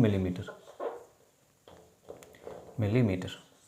आगे देखो, रेजिस्टिविटी ऑफ कॉपर इज, इसका resistivity हमें दिया है 1.8 इंटू 10⁻⁻8 ओम मीटर, ये है। Determine the cross sectional area of the wire. ये जो वायर है तुम्हारे पास, कॉपर वायर, इसका डायग्राम समझो। ये कॉपर वायर है, ये इसका एरिया ऑफ क्रॉस सेक्शन होता है। ये एंड्स का जो एरिया होता है ना, ये इसे कहते हैं एरिया ऑफ क्रॉस सेक्शन। जब तुम इधर से देखोगे ना इसको, तो ये सर्कुलर दिखेगा, ठीक है, ये सर्कुलर दिखेगा, कुछ ऐसा दिखेगा सामने से, मतलब साइड से। ये रहा तुम्हारा एरिया ऑफ क्रॉस सेक्शन। तो सबसे पहले हमसे बोला है कि एरिया ऑफ क्रॉस सेक्शन बताओ। तो जो वायर है उसका रेडियस हमें दिया है, इसका रेडियस कितना है, रेडियस आर, इसका रेडियस हमें दिया है 0.40 मिलीमीटर। तो यहाँ से एरिया ऑफ क्रॉस सेक्शन हम निकाल सकते हैं इजीली। सर्कल है ये, सर्कल का एरिया कैसे निकालोगे, पाई आर स्क्वायर करके। पाई होता है 3.14 मल्टीप्लाइड बाई रेडियस कितना है 0.40, ठीक है। ये वाला जीरो का कोई सिग्निफिकेंस होता नहीं है, तो 0.4 ही लिखो, 0.4 मल्टीप्लाइड बाई 0.4। अच्छा, एक और बात, ये मिलीमीटर है, इसको मीटर में कन्वर्ट करना है। तो इसको मीटर में कन्वर्ट करोगे तो 0.40 को मल्टीप्लाई कर देना 10⁻³ से, तो ये हो जाएगा मीटर में कन्वर्ट। अब यहाँ पे 2 है 0.4 तो यहाँ पे 2 बार 10⁻³ मल्टीप्लाइड बाई 10⁻³ करेंगे तो ये मीटर में कन्वर्ट हो जाएगा। एक बार इसको कन्वर्ट करेंगे तो दिस मल्टीप्लाइड बाई 10⁻³, फिर इसको कन्वर्ट करेंगे दिस मल्टीप्लाइड बाई 10⁻³, तो ये हो जाएगा तुम्हारा एरिया ऑफ क्रॉस सेक्शन। तो इसको सॉल्व करके मैंने आंसर निकाला हुआ है। इसको सॉल्व करके जब तुम लिखोगे तो तुम्हारा आंसर आएगा 0.5024 मल्टीप्लाइड बाई 10⁻⁻6 मीटर स्क्वायर, ठीक है। हम इस डेसिमल को हमेशा एक डिजिट के बाद शिफ्ट करते हैं, सामने 0 है ना, तो 0.5 एक सही तरीका नहीं होता है लिखने का, तो हम डेसिमल को आगे शिफ्ट करेंगे, तो ये डेसिमल आगे चला जाएगा, 5.024 हो जाएगा। अब क्योंकि डेसिमल सामने शिफ्ट कर रहे हो तो यहाँ पे एक 0 और माइनस में बढ़ा दो, तो ये -7 हो जाएगा, ठीक है, ये हो जाएगा -7। ये 0 इधर शिफ्ट कैसे होगा, इसको डिवाइड कर देंगे 10 से। अगर तुम 10 से डिवाइड कर रहे हो यहाँ पे, सॉरी, इसको मल्टीप्लाई करना होगा 10 से, क्योंकि डेसिमल को यहाँ से यहाँ शिफ्ट कर रहे हो ना, तो इसको मल्टीप्लाई कर दो 10 से। ये पूरा टर्म 10 से मल्टीप्लाई होकर ये हो गया। और अगर तुम यहाँ खुद से 10 से मल्टीप्लाई कर रहे हो तो यहाँ खुद से 10 से डिवाइड भी तो करना पड़ेगा, तो 10⁻⁻6 में डिवाइडेड बाई 10 कर दोगे तो ये 10⁻⁻7 बन जाएगा। ये हो गया हमारा मीटर स्क्वायर। अच्छा, इसका अप्रॉक्सीमेट आंसर तुम ये भी लिख सकते हो, 5 × 10⁻⁻7 मीटर स्क्वायर, क्योंकि 5 पॉइंट के बाद 0 है, तो अप्रॉक्सीमेटली राउंड ऑफ करके तुम ये लिख सकते हो। तो ये हो गया area of cross section of this copper wire. Second question है, second question, calculate the length of the wire required for the 0.12 ohm resistor. तो इस रेजिस्टर को बनाने के लिए इस वायर का लेंथ कितना होना चाहिए, हमें L फाइंड करना है, हमें L फाइंड करना है। फॉर्मूला याद है रेजिस्टेंस का, R = ρL divided by A। ये एक फॉर्मूला होता है रेजिस्टेंस का, ρL बाई A, जहाँ पे लेंथ और एरिया ऑफ क्रॉस सेक्शन का रिलेशन होता है रेजिस्टेंस के साथ, इसे कहते हैं रेजिस्टिविटी। यहाँ पे लेंथ फाइंड करना है, तो लेंथ के टर्म्स में हम फॉर्मूला ब्रेक करेंगे, R multiplied by A divided by resistivity rho, सारे वैल्यूज़ को पुट करेंगे। रेजिस्टेंस कितना बनाना है हमें, 0.12 मल्टीप्लाइड बाई एरिया। अच्छा, बहुत लोग ये सोच रहे होंगे सर यहाँ पे मीटर में कन्वर्ट करने का ज़रूरत क्यों पड़ा, मिलीमीटर में ही रख करके तो सॉल्यूशन कर सकते थे।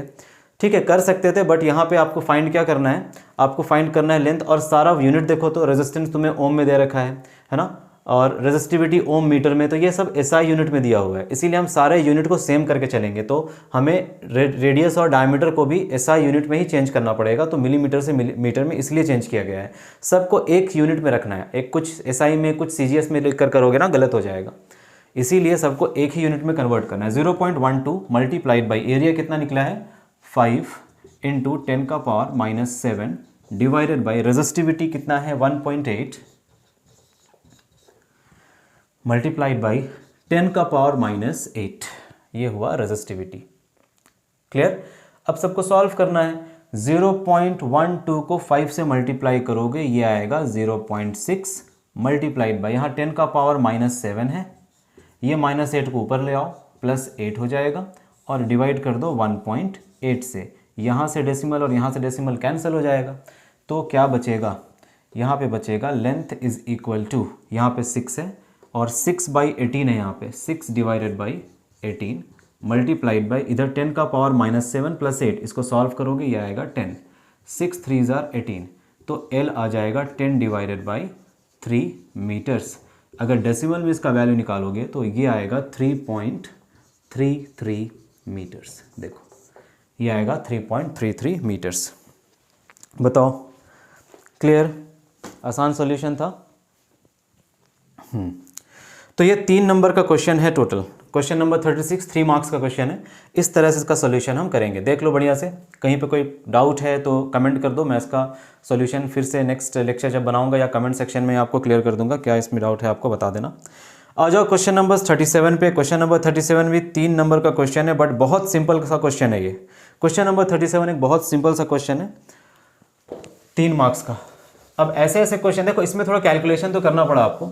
अब कैलकुलेशन स्ट्रांग नहीं रखोगे तो फिर कहीं ना कहीं फंसोगे आकर के। यूनिट वगैरह देखना था यहाँ पे, फिर एरिया निकालना था, डेसिमल्स वाला 10 का पावर वाला फैक्टर्स को सॉल्व करना था। आ जाओ क्वेश्चन नंबर 37 पे। क्या कह रहा है हमसे question number 37, magnetic field lines are shown in the diagram A. अच्छा डायग्राम भी दिया है, ओके बना लेते हैं डायग्राम। ये हमारे पास एक है मैग्नेट, चुंबक, ये हो गया मैग्नेट। इस मैग्नेट का यहाँ पे है नॉर्थ पोल और यहाँ पे हमें दिया है साउथ पोल। मैग्नेट का इस एंड को x कह रहा है, इसको y कह रहा है। ठीक है भाई, जैसा कह रहा है बना देते हैं। अच्छा ये y नहीं कह रहा है, इसे इधर कोई भी एंड का नाम नहीं है। इसका फील्ड लाइन्स कुछ ऐसा बना है, 1 2 3, ऐसा कुछ फील्ड लाइन यहाँ पे बनाया हुआ है और इस पॉइंट को y कह रहा है, ऊपर वाले पॉइंट को y कह रहा है। ऐसा कुछ चित्र बना कर दिया है हमें। आगे देखो क्या क्वेश्चन कह रहा है। क्वेश्चन कह रहा है कि एक बच्चा है आप जैसा, a student makes a statement that the magnetic field at x is stronger than at y। वो बच्चा कह रहा है कि x पे मैग्नेटिक फील्ड ज़्यादा है, y पे मैग्नेटिक फील्ड कम है। ठीक है, क्वेश्चन है number 1, explain with reason if the student claims it correct. अगर बच्चा सही कह रहा है तो इसका रीज़न आप बताइए। बच्चा बोल रहा है, रीज़न किसको एक्सप्लेन करना है, हमें। चलो ठीक है करते हैं। मैग्नेटिक फील्ड लाइन्स का प्रॉपर्टी याद है, बताइए। मैग्नेटिक फील्ड लाइन्स का प्रॉपर्टी याद है या नहीं, या भूल गए? यहाँ पे कौन सा प्रॉपर्टी यूज़ करोगे? वो बच्चा कह रहा है कि x पे फील्ड ज़्यादा है और y पे कम है, आपको एक्सप्लेन करना है कि ये सही बोल रहा है या गलत बोल रहा है। जहाँ पे मैग्नेटिक फील्ड लाइन ज़्यादा क्राउडेड होता है वहाँ पे फील्ड स्ट्रेंथ ज़्यादा होता है, जहाँ पे मैग्नेटिक फील्ड लाइन क्राउडेड नहीं होता है वहाँ पे फील्ड स्ट्रेंथ कम होता है। कितना बार पढ़ाया गया है बताओ? मैंने क्लास में ही बताया था। क्वेश्चन भी मैंने कितना कराया इस वाले प्रॉपर्टी से? बहुत सारा क्वेश्चन हम लोग ऑलरेडी डिस्कस कर चुके हैं। क्लास में जब ये लेक्चर चल रहा था या ये टॉपिक हम पढ़ा रहे थे तब भी मैंने आपको बताया था इसका प्रॉपर्टी यहाँ से क्वेश्चन आते हैं। अब देख लो आपके सैम्पल पेपर में ये सवाल आ गया, आपको बताना है कि यहाँ पे रीज़न क्या होगा। तो रीज़न यही है कि जहाँ पे मैग्नेटिक फील्ड लाइन ज़्यादा क्राउडेड दिखे वहाँ पे फील्ड स्ट्रेंथ भी ज़्यादा, क्योंकि field strength is directly proportional to the density of magnetic field lines. जहाँ पे फील्ड लाइन का डेंसिटी ज़्यादा, मतलब जहाँ पे क्राउडेड ज़्यादा होगा, मोर is the density of field lines, more is the magnetic field strength. तो जहाँ पे डेंसिटी ज़्यादा वहाँ पे फील्ड स्ट्रेंथ भी ज़्यादा। तो हाँ, ये बच्चा सही कह रहा है, एक्स पे फील्ड स्ट्रेंथ ज़्यादा होगा, वाई पे फील्ड स्ट्रेंथ कम होगा, क्योंकि वाई पे डेंसिटी कम है। यहाँ देखो, यहाँ बहुत क्राउडेड है, सारा फील्ड लाइन यहाँ पे आके मिल रहा है, तो यहाँ डेंसिटी बहुत ज़्यादा, यहाँ पे फील्ड लाइन अलग अलग है, दूर दूर है। ये फील्ड लाइन इससे अलग है, ये फील्ड लाइन इससे अलग है।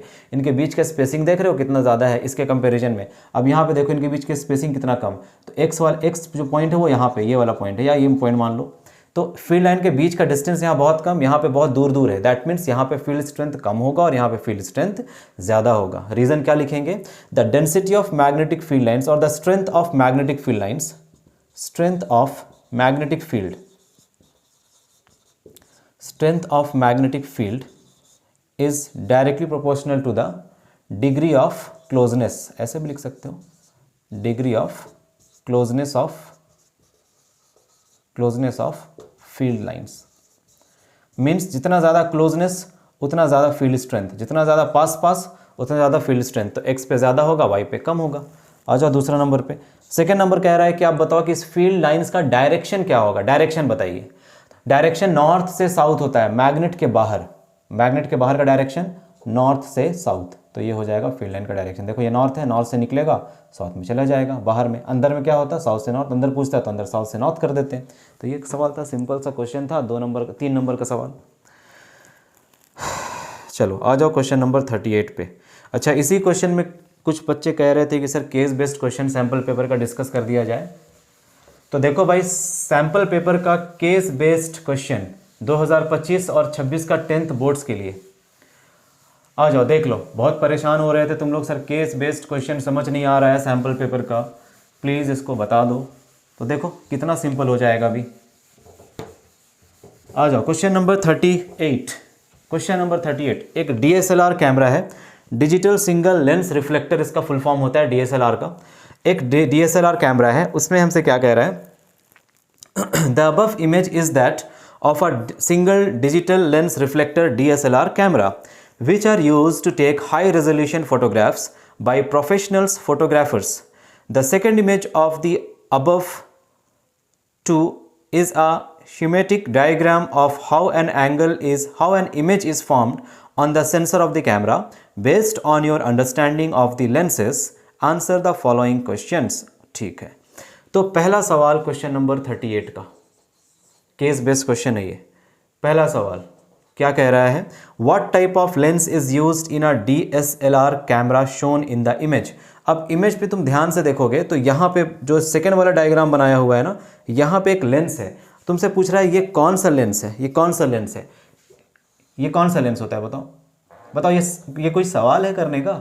आपसे बोल दिया गया कि ये जो लेंस है, ये जो दिखाई दे रहा है तुमसे, ये कोई गधा ही नहीं जानेगा इसको, है कि नहीं। ये कौन सा लेंस है, इमेज देकर पूछ रहा है तुमसे कौन सा लेंस है। अब कोई गधा ही होगा ना जो इसको नहीं जानेगा कि ये कौन सा लेंस है। तो ये लेंस कौन सा है, कॉन्वेक्स है। कौन सा लेंस है, ये कॉन्वेक्स लेंस है, सिंपल। पहला क्वेश्चन पूछा था कौन सा लेंस है यहाँ पे, this is a convex lens, ठीक है। अब इतना बेसिक भी अगर आपको नहीं पता, ऐसे तो आपको पता ही होगा, ठीक है। मैं बता रहा हूँ कि बहुत लोग होते हैं जो जिनको बेसिक भी नहीं पता कि क्या है, पहली बार बोर्ड से आ रहा है तो पढ़ाई शुरू करते हैं कि कल बोर्ड से आज से पढ़ना शुरू करेंगे, तो उनको ये नहीं पता होगा कि कौन सा लेंस है। तो ये हो गया कॉन्वेक्स लेंस। सेकंड क्या कह रहा है, what type of image is formed on the sensor. Sensor इसे कहा गया है जहाँ पे इमेज का फॉर्मेशन हो रहा है, यहाँ पे लास्ट में जहाँ इमेज बन रहा है ना, ये सेंसर है। तो सेंसर पे इमेज कैसा बना, अब इमेज यहाँ देखो, यहाँ पे इमेज सीधा सीधा था, एक ट्री है यहाँ पे, पाम ट्री, ये पाम ट्री सीधा था और यहाँ पे उल्टा बन रहा है, तो इमेज कैसा बना है, what type of image is this, it is real and inverted. Image formed is real as well as inverted, उल्टा इमेज बना है, क्लियरली दिख रहा है वहाँ डायग्राम में हमें। अच्छा, सी में 2 ऑप्शन है, ठीक है, 2 क्वेश्चन है यहाँ पे, हमें दोनों में से कोई एक करना है, हम दोनों ही करेंगे। क्वेश्चन नंबर सी में 2 क्वेश्चन है, बट हम ऑप्शन वाले क्वेश्चन से तो हम लोग दोनों ही कर लेंगे, और वाला क्वेश्चन में डिस्कस कर लेंगे। आ जाओ देखो क्वेश्चन नंबर सी क्या है। Question number C, a photographer is using a DSLR camera with a lens of focal length f equals to 50 millimeters to take a close-up photograph of a small object। Focal length हमें दिया है 50 millimetre. कौन सा lens है, convex. यहाँ पे सामने में लिख लेना कहीं पे कौन सा लेंस है, कॉन्वेक्स, ताकि तुम्हें याद रहे कि साइन कन्वेंशन कॉन्वेक्स लेंस का यूज करना है। कॉन्वेक्स में ये एक्स लेटर से याद रखना कि हमें फोकल लेंथ को पॉजिटिव लेना है, ये एक्स पॉजिटिव जैसा दिख रहा है, तो कॉन्वेक्स का फोकल लेंथ पॉजिटिव होता है, plus 50 mm। The lens projects an image on to the camera sensor that is located 60 meter behind the lens. Image बन रहा है 60 मीटर्स बिहाइंड द लेंस, मतलब image distance is 60 mm lens के दूसरी तरफ। Convex lens में जब भी इमेज लेंस की दूसरी तरफ बनेगा तो इमेज डिस्टेंस पॉजिटिव होगा, और लेंस की तरफ ही इमेज बनता है तो नेगेटिव होता है। कॉन्वेक्स लेंस में लेंस की तरफ इमेज बनता ही नहीं है, हमेशा उधर बनता है, तो इसीलिए यहाँ पे हम लिखेंगे इसे पॉजिटिव ऑफ 60, लेंस की उधर बनाना positive 60 behind the lens. Calculate the object distance. भाई ऑब्जेक्ट डिस्टेंस पता करना है तुम्हें, क्या प्रॉब्लम हो गया बताओ, ऑब्जेक्ट डिस्टेंस पता करना है। फर्स्ट में देखोगे तो हम लेंस फॉर्मूला यूज़ करेंगे, lens formula 1/f equals to 1/v minus 1/u। Lens के केस में यहाँ पे माइनस, मिरर के केस में यहाँ पे प्लस। फोकल लेंथ है plus 50 is equal to image distance है 60 प्लस 60 1/60 माइनस 1/u। सॉल्व करेंगे इसको, 1/u इक्वल्स टू 1/60 माइनस 1/50। ठीक है, तो 1/u का आंसर आएगा, एलसीएम ले लेंगे, 50 मल्टीप्लाइड बाई 60, यहाँ पे 50 माइनस 60, तो 1/u का जो वैल्यू निकलेगा वो निकलेगा -10 divided by 50 into 60।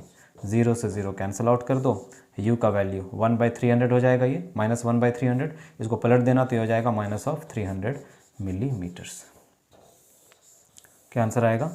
-300 millimetres. Negative value क्यों आया? देखो ये है लेंस, कॉन्वेक्स लेंस। इमेज कहाँ बन रहा है? दूसरे साइड पे बन रहा है। कैसा इमेज बन रहा है? इन्वर्टेड इमेज बन रहा है। कॉन्वेक्स लेंस में जब भी इन्वर्टेड इमेज बनेगा ना तो नीचे बनेगा, ऐसा बनेगा, और ऑब्जेक्ट यहाँ पे है, तो ऑब्जेक्ट डिस्टेंस क्या होगा? नेगेटिव होगा। कितना ऑब्जेक्ट डिस्टेंस आया? ऑब्जेक्ट को कहाँ पे रखा गया? -300। इमेज डिस्टेंस इधर ले रहे हैं हम, तो कौन सा होगा इमेज डिस्टेंस? पॉजिटिव हो जाएगा, इसीलिए इमेज डिस्टेंस को पॉजिटिव लिया गया है और ऑब्जेक्ट डिस्टेंस नेगेटिव आया। तो आंसर होगा ऑब्जेक्ट इज प्लेस्ड, क्वेश्चन क्या था? Calculate the object distance. Object is placed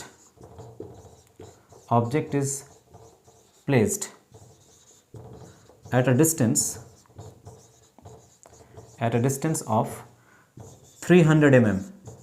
यहाँ पे -300 mm मत लिखना, माइनस केवल इसका पोजीशन बताने के लिए होता है। आपको पोजीशन पता चल गया कि लेंस से पहले बन रहा है, तो केवल 300 लिख करके यहाँ पे पोजीशन लिख दो, 300 mm in front of the mirror, in front of the mirror, in front of the mirror. तो यहाँ पे नेगेटिव लैंग्वेज में लिखना, तो यहाँ नेगेटिव मत लिखना, केवल वैल्यू लिख करके पोजीशन बता देना कौन सा पोजीशन पे बना। तो ये हो गया 38C का आंसर। चलो नेक्स्ट और वाला क्वेश्चन देख लो, एक और क्वेश्चन है इसमें, सेकेंड वाला पार्ट। सेकेंड पार्ट में कह रहा है a photographer is using a DSLR camera to take a picture of a flower. The flower is positioned 150 meter away from the camera lens. Object distance दिया हुआ है, पोजिशनड एट 150 mm, मतलब कि flower को 150 मीटर पहले रखा, millimetre पहले रखा गया है, अवे फ्रॉम कैमरा लेंस से पहले। The actual height of the flower is 80 mm। Height of the object, flower is the object, इसका हाइट है कितना? 80 mm। Height of the object हमेशा पॉजिटिव, क्योंकि ऑब्जेक्ट को तुम हमेशा ऊपर ही रखोगे ना, प्रिंसिपल एक्सिस के ऊपर जो भी डिस्टेंसेस लेते हैं वो पॉजिटिव लेते हैं, और ऑब्जेक्ट डिस्टेंस तो हमेशा नेगेटिव होता ही है। The image form the height and the image height formed on the camera lens is measured to be 20 meter. Height of the image कितना है? 20 mm। तो इमेज देखो यहाँ बनता है, कॉन्वेक्स लेंस में इमेज हमेशा नीचे बनेगा, नीचे इमेज जब बनता है तो इसका हाइट नेगेटिव लेते हैं हम, 20 mm। Height of the image in case of convex lens is always negative. Calculate the focal length of the camera lens. Camera lens का फोकल लेंथ हमें फाइंड आउट करना है। तो सबसे पहले तो यहाँ पे देखो फोकल लेंथ कैसे फाइंड करेंगे, यू दिया गया है, वी नहीं दिया गया, तो फोकल लेंथ फाइंड हम नहीं कर पाएंगे। तो HO और HI दिया है, सबसे पहले हमें वी को कैलकुलेट करना पड़ेगा। तो मैग्निफिकेशन का फॉर्मूला यूज़ करो, magnification is HI divided by HO। ठीक है, अच्छा मैग्निफिकेशन का एक और फॉर्मूला होता है V/U। देखो मैग्निफिकेशन और मिरर फॉर्मूला, लेंस फॉर्मूला में कन्फ्यूजन अगर होता है तो इसको ऐसे याद रखना, जो लेंस है ना, लेंस के लिए हम नेगेटिव यूज़ करते हैं लेंस फार्मूला में, और मिरर के लिए हम पॉजिटिव यूज़ करते हैं। यहाँ पे इस फार्मूला में इसे कहते हैं लेंस फार्मूला। लेंस फार्मूला में बीच में नेगेटिव, ठीक है, lens L is a horizontal vertical line, ये वर्टिकल लाइन को हॉरिजॉन्टल लाइन से कंपेयर कर लो तो नेगेटिव लग जाएगा, और मैग्निफिकेशन में मिरर में पॉजिटिव, तो मिरर में यहाँ पे पॉजिटिव और लेंस में नेगेटिव। बट मैग्निफिकेशन में साइन अपोजिट हो जाता है, मैग्निफिकेशन में V/U लिखेंगे, नेगेटिव नहीं लिखेंगे। लेंस के लिए मैग्निफिकेशन जब भी लिखोगे तो पॉजिटिव V/U, क्योंकि लेंस में लेंस फॉर्मूला में नेगेटिव लगा बट मैग्निफिकेशन में प्लस लगेगा, इसका ऑपोजिट लगेगा। केवल ये याद रखो, ये याद रहेगा, मिरर लेंस फार्मूला में नेगेटिव, मिरर फॉर्मूला में पॉजिटिव, और मैग्निफिकेशन में क्या? मैग्निफिकेशन में ऑपोजिट साइन, अगर यहाँ नेगेटिव है तो वो पॉजिटिव, यहाँ पॉजिटिव है तो वो नेगेटिव। तो लेंस फार्मूला में होता है, लेंस में मैग्निफिकेशन होगा V/U और मिरर में मैग्निफिकेशन होगा माइनस ऑफ V/U, ऐसे याद रखना इसको। Is equal to HI that is 80 divided by -20। 0 से 0 कट कर दो, 2 से 4 कट कर दो यहाँ पे। चलो V हमें फाइंड करना था पहले, V/U, U है -150 इक्वल्स टू 4, -4, माइनस ऊपर चला जाएगा 4, तो यहाँ से जो V का वैल्यू आएगा वो आएगा 4 multiplied by 150 mm, 4 into 150 mm।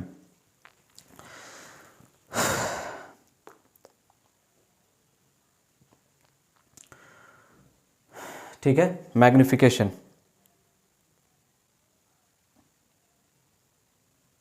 कुछ मिस्टेक हुआ है क्या, हमसे वैल्यूज़ रखने में कुछ गलती हुआ है? हाँ, हमने वैल्यूज़ को ही गलत रखा है।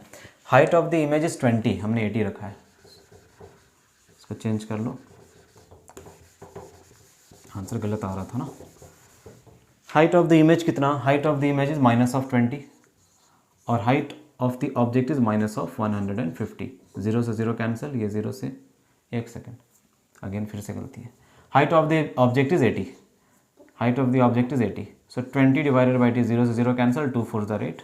यहाँ पे वैल्यू रखो v divided by u is -150 is equal to, यहाँ पे -20 था, -20, तो -1/4 मल्टीप्लाइड बाई,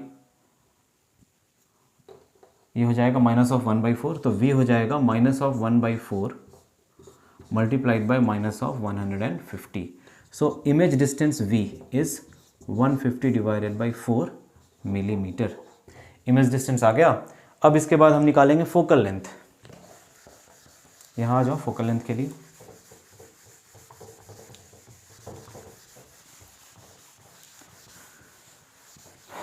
फोकल लेंथ के लिए यहाँ आ जाओ। फोकल लेंथ कैलकुलेट करेंगे यहाँ से, लेंस फॉर्मूला वैल्यूज यहाँ रखो, इसको हटा दो,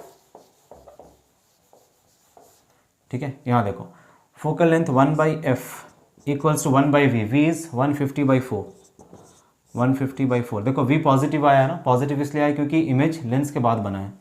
देन -1/u, u इज 150, -150, तो माइनस माइनस हो जाएगा +150, सॉरी +1/150, 1/150। यहाँ से कैंसिल होगा, 2 2 ज़ार 4, 2 7 ज़ार 14, 2 5 ज़ार 10, तो ये हो जाएगा 75/2 प्लस 1 डिवाइडेड बाई 150। 75/2 प्लस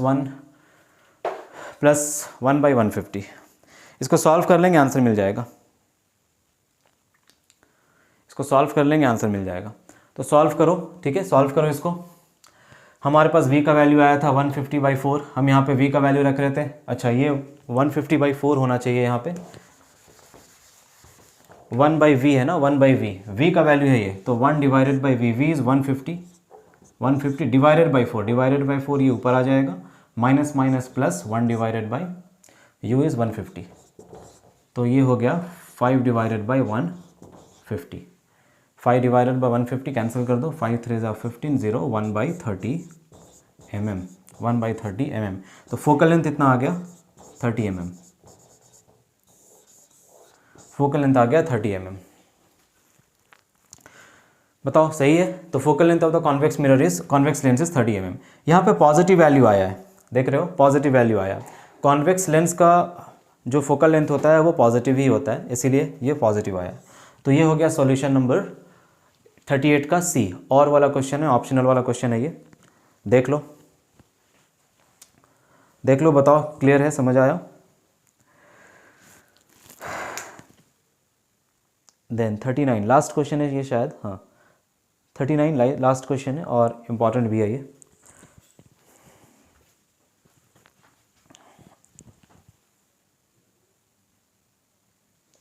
तो आ जाओ आप क्वेश्चन नंबर 39 पे। यहाँ पे इस क्वेश्चन में भी देखो दो क्वेश्चन है, question number A 39A and 39B। और में दिया गया ये क्वेश्चन, मतलब या तो आप ये बनाओगे या फिर ये बनाओगे। तो जो पैटर्न है सैम्पल पेपर का, सेम पैटर्न आपके बोर्ड्स में भी रहेगा। तो ध्यान रखना, लास्ट का जो क्वेश्चन रहेगा वो 2 क्वेश्चन रहेगा और ये लास्ट का क्वेश्चन 5 मार्क्स का क्वेश्चन है। तो डिफिकल्ट क्वेश्चन है, डिफिकल्टी लेवल जाहिर सी बात है ज़्यादा ही होगी, बिकॉज ज़्यादा मार्क्स का क्वेश्चन है यहाँ पे। समझेंगे इस क्वेश्चन को। सबसे पहले तो क्वेश्चन नंबर 39A कर लेते हैं। क्या कह रहा है question number 39A? The arrangement of resistors shown in the above figure is connected to a battery. ये complete resistors 100 ohm resistor, 25 ohm resistor, 25 ohm resistor एक बैटरी से कनेक्टेड है, ये बैटरी है। The power dissipated in 100 ohm resistor is 81 watt.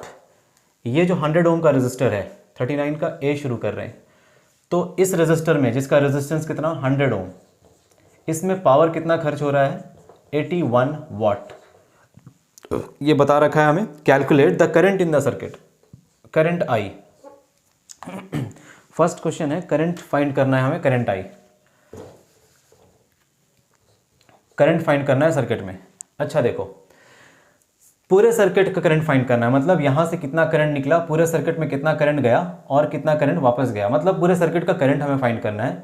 ये volt meter है, यहाँ पे इसके अक्रॉस बैटरी के अक्रॉस वोल्ट मीटर V1 लगा है, इन दो रेजिस्टर्स के अक्रॉस वोल्ट मीटर V2 लगा है। सर्किट में पैरेलल में, वोल्ट मीटर पैरेलल में ही लगता है सर्किट के अंदर और एमीटर सीरीज में लगता है। तो हमें पता करना है इस पूरे सर्किट में, देखो मेन सर्किट तुम्हारा ये है, this is your main circuit, जहाँ पे बैटरी कनेक्टेड है, बैटरी से एक 100 ओम का रेजिस्टर कनेक्टेड है और दो पैरेलल में 25 ओम का पैरेलल में दो रेजिस्टर्स कनेक्टेड है, फिर इसको हम बैटरी के सेकेंड टर्मिनल से कनेक्ट कर रहे हैं। तो इस पूरे सर्किट में करंट कितना फ्लो किया। अब करंट निकालने के लिए हमें एक कॉन्सेप्ट पता होना चाहिए यहाँ पे, दैट करंट सीरीज कॉम्बिनेशन में सेम फ्लो करता है सारे रेजिस्टर्स में।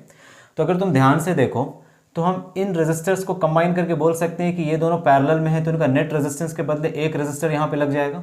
ठीक है, इन दोनों को जब सॉल्व करोगे तो इनका जो रेजिस्टेंस का वैल्यू आएगा उसके प्लेस पे एक रेजिस्टर यहाँ पे लग जाएगा। तो जितना करंट 100 ओम रेजिस्टर में जा रहा है, सेम करंट इन दोनों कॉम्बिनेशन में भी जाएगा। मतलब ये हुआ कि हम यहाँ से करंट तो निकाल सकते हैं ना, इस रेजिस्टर के अक्रॉस हमें रेजिस्टेंस हमें पता है इस रेजिस्टर का, और इस रेजिस्टर का पावर कितना है ये हमें पता है, इसमें पावर कितना खर्च हो रहा है ये भी हमें पता है। तो रेजिस्टर और पावर से क्या हम करंट फाइंड कर सकते हैं। पावर का formula, power is equal to I²R, ये एक फॉर्मूला होता है पावर का। हम निकाल लेते हैं कि 100 ओम रेजिस्टर में कितना करंट गया, करंट I मान लो करंट जा रहा है 100 ओम रेजिस्टर में, पहले ये निकाल लो यहाँ से। तो current I² will be equal to power divided by resistance R। तो इसमें करंट I गया जिसे हम निकाल रहे हैं, इसका पावर कितना, पावर इज 81, और इस रेजिस्टर का रेजिस्टेंस कितना 100। ठीक, तो ये हो गया I² का वैल्यू। अगर हम इसको स्क्वायर रूट करते हैं, I का वैल्यू निकालते हैं तो इसका स्क्वायर रूट लेना पड़ेगा, √81/100। 81 का स्क्वायर रूट 9 और 100 का स्क्वायर रूट 10। मतलब ये कि यहाँ पे जो करंट जा रहा है वो है 9/10, करंट I इज 9/10 एम्पियर, यहाँ पे ये करंट जा रहा है। अब ये सेम करंट जब इसमें जाएगा तो इस पूरे रेजिस्टर में कॉम्बिनेशन में, इसके कॉम्बिनेशन में सेम करंट जाएगा 9/10, करेक्ट। तो ये 9/10 करंट वापस इस बैटरी में जाएगा, दैट मीन्स पूरे सर्किट का करंट कितना हो गया 9/10 एम्पियर। तो इस तरह से हम करंट निकालेंगे। फर्स्ट का आंसर हो गया 9/10 एम्पियर। सेकंड क्वेश्चन है the reading in the volt meter V2 यहाँ पे है, इसमें क्या रीडिंग है। तो इसका रीडिंग निकालने के लिए सबसे पहले देखो कि इस वोल्ट मीटर के अक्रॉस, वोल्ट मीटर को पोटेंशियल डिफरेंस मेजर करने के लिए हम लगाते हैं सर्किट के अंदर। तो इस वोल्ट मीटर को कितने रेजिस्टर्स के बीच में कनेक्ट किया गया है वो देखो। अब इन दो रेजिस्टर्स को ध्यान से देखो, क्या ये दोनों पैरेलल में है, बिल्कुल पैरेलल में है। क्या ये दोनों रेजिस्टर्स आइडेंटिकल रेजिस्टर्स है, मतलब इक्वल रेजिस्टर्स है, बिल्कुल। तो यहाँ पे तो सबसे पहले तुम निकाल लो इन दोनों के प्लेस पे नेट वैल्यू क्या आएगा रेजिस्टेंस का, तो आर नेट का वैल्यू, जब दो आइडेंटिकल रेजिस्टर्स को पैरेलल में कनेक्ट किया जाए तो फॉर्मूला क्या यूज़ करेंगे, R/N, ये फॉर्मूला यूज़ करेंगे, या फिर डायरेक्ट तुम 1/R1 + 1/R2 करके भी निकाल लो, आ जाएगा आंसर। तो दो रेजिस्टर्स को जब पैरेलल में कनेक्ट किया जाएगा R/N फॉर्मूला यूज़ करोगे, जहाँ पे R बताता है कि रेजिस्टेंस का वैल्यू कितना है। रेजिस्टेंस 25 है, हर एक वैल्यू 25 का है, डिवाइडेड बाई इस तरह का कितना रेजिस्टर्स कनेक्टेड है, दो रेजिस्टर्स कनेक्टेड है, डिवाइडेड बाई 2। तो इसका नेट रेजिस्टेंस आएगा 25/2 ओम। फिलहाल इसको ऐसे ही रहने देते हैं, फ्रैक्शन में ही 25/2 ओम है नेट वैल्यू। इसका ये मतलब हुआ कि हम इन दोनों रेजिस्टर को हटा करके केवल एक रेजिस्टर लगा सकते हैं, केवल एक रेजिस्टर लगा सकते हैं जिसका वैल्यू कितना है 25/2 ओम, 25/2 ओम। बात समझ आया। अब इसमें हमसे पूछ रहा है वोल्टेज बताओ। अच्छा ये बताओ मेरे को, इसमें करंट कितना जा रहा होगा। देखो करंट हम निकाल चुके थे सर्किट का, सर्किट में करंट जा रहा था 9/10 एम्पियर। सेम करंट यहाँ से होता हुआ इस रेजिस्टर में भी जाएगा, कितना, I = 9/10 एम्पियर। यहाँ पर भी सेम करंट जाएगा। तो इस रेजिस्टर के अक्रॉस हमें करंट पता चल गया, इसका रेजिस्टेंस हमें पता चल गया, वोल्टेज निकाल सकते हैं। वोल्टेज का फॉर्मूला ओम्स लॉ से क्या होता है, V = I × R। I का वैल्यू है 9/10 और रेजिस्टेंस का वैल्यू है 25/2। यहाँ से 5 2 = 10, 5 5 = 25, 45/4। इसका डेसिमल में वैल्यू निकालोगे, 4 1 = 4, 4 1 = 4, 4 2 = 8, 4 5 = 20 एम्पियर, सॉरी वोल्ट। क्या निकाल रहे थे हम, पोटेंशियल डिफरेंस। ये आ गया 11.25 वोल्ट। बताओ क्लियर है, समझ आया। तो इस तरह से दो क्वेश्चंस करेंगे। लास्ट क्वेश्चन है the reading in the volt meter V1। अब इस वोल्ट मीटर का रीडिंग बताइए कितना, इस वोल्ट मीटर का रीडिंग। अब उस वोल्ट मीटर का रीडिंग निकालने के लिए हमें पता करना पड़ेगा पूरे सर्किट का रेजिस्टेंस और पूरे सर्किट का क्या करंट। पूरे सर्किट का करंट तो हमें पता है, क्योंकि ये जो वोल्टमीटर लगा है ये बैटरी के अक्रॉस लगा है, मतलब यहाँ पे सिंपली तुमसे बैटरी का वोल्टेज पूछा है, बैटरी का वोल्टेज, तो बैटरी तो पूरे सर्किट में कनेक्टेड है ना, तो पूरे सर्किट का करंट निकालना पड़ेगा और पूरे सर्किट का वोल्टेज निकालना पड़ेगा, सॉरी रेजिस्टेंस निकालना पड़ेगा। तो नंबर 3 में पूरे सर्किट का करंट हमें ऑलरेडी पता है, current I of the entire circuit is 9 divided by 10 ampere. पूरे सर्किट का करंट है 9 डिवाइडेड बाई 10 एम्पियर। इसको तुम डेसिमल में भी लिख सकते हो 0.9 एम्पियर करके, 9/10 एम्पियर। मैं फ्रैक्शन में इसलिए ले रहा हूँ क्योंकि कैलकुलेशन में मेरे को आसानी हो रहा है 9/10 लेने से, डेसिमल में थोड़ा डिफिकल्ट हो जाता है क्योंकि यहाँ पे देखो कुछ वैल्यूज़ कट भी जाता है फ्रैक्शन में लेने से। आगे देखो यहाँ पे पूरे सर्किट का जो करंट है वो 9/10 एम्पियर है। पूरे सर्किट का रेजिस्टेंस, एक रेजिस्टर यहाँ पे 100 ओम का, दूसरा रेजिस्टर यहाँ पे 25/2 ओम का, तो ये दोनों सीरीज़ में है। सीरीज़ में मतलब इनको हम सॉल्व करेंगे अगर, तो एक रेजिस्टर केवल हमें लगाना है यहाँ पे, V2 हटा देते हैं क्योंकि इसका काम खत्म हो चुका। अब हम दो रेजिस्टर्स को एक करके लिखेंगे, दोनों रेजिस्टर के प्लेस से केवल एक रेजिस्टर लगा दो, तो यहाँ पे नेट वैल्यू क्या आएगा रेजिस्टेंस का, आर नेट, दोनों का सम हो जाएगा। सबसे पहले यहाँ पे आर नेट निकाल लो, नेट रेजिस्टेंस, दोनों का सम कितना हो जाएगा, पहला रेजिस्टर था 100 ओम, दूसरा था 25/2 ओम, 25/2 ओम, 25/2 ओम, दोनों को ऐड कर देंगे, ये आ जाएगा 225 divided by 2 ohm net resistance. Now voltage V is equal to I multiplied by R from ohms law. इस पूरे सर्किट का करंट हम निकाल चुके हैं 9/10, पूरे सर्किट में करंट जा रहा है 9/10, करंट यहाँ से जाएगा I is equal to 9 divided by 10, और पूरे सर्किट का रेजिस्टेंस कितना 225 divided by 2 ohm, resistance 225 divided by 2। Clear है? इसको सॉल्व कर लेंगे, ये आ जाएगा 5 2 * 10, 5 4 = 20, 5 5 = 25, और कुछ कटेगा नहीं। सो 9 multiplied by 45 divided by 4, 9 multiplied by 45 divided by 4, ये आ जाएगा 101.25। इसको सॉल्व कर लेंगे, 101.25 वोल्ट, इतना आंसर होगा सेकंड का, थर्ड का। ठीक, तो क्लियर है क्वेश्चन नंबर 39A? बताइए क्वेश्चन नंबर 39A क्लियर है? आ जाओ क्वेश्चन नंबर 39B पे, क्वेश्चन नंबर 39B पे, इसको मिटा देते हैं। क्वेश्चन नंबर 39B में कॉन्सेप्ट्स के साथ साथ आपका लॉजिक और आपका कैलकुलेशन। यहाँ पे देखो कितना सारा डिवाइसेस है, A B C, ये 3 डिवाइस है, 3 स्विचेस है, S1 S2 S3। इस पूरे सर्किट को 240 वोल्ट के पोटेंशियल से कनेक्ट किया गया है और इस पूरे सर्किट का पावर रेटिंग यहाँ दिया है। थोड़ा डिफिकल्ट तो लगेगा ये क्वेश्चन नंबर 39 का B।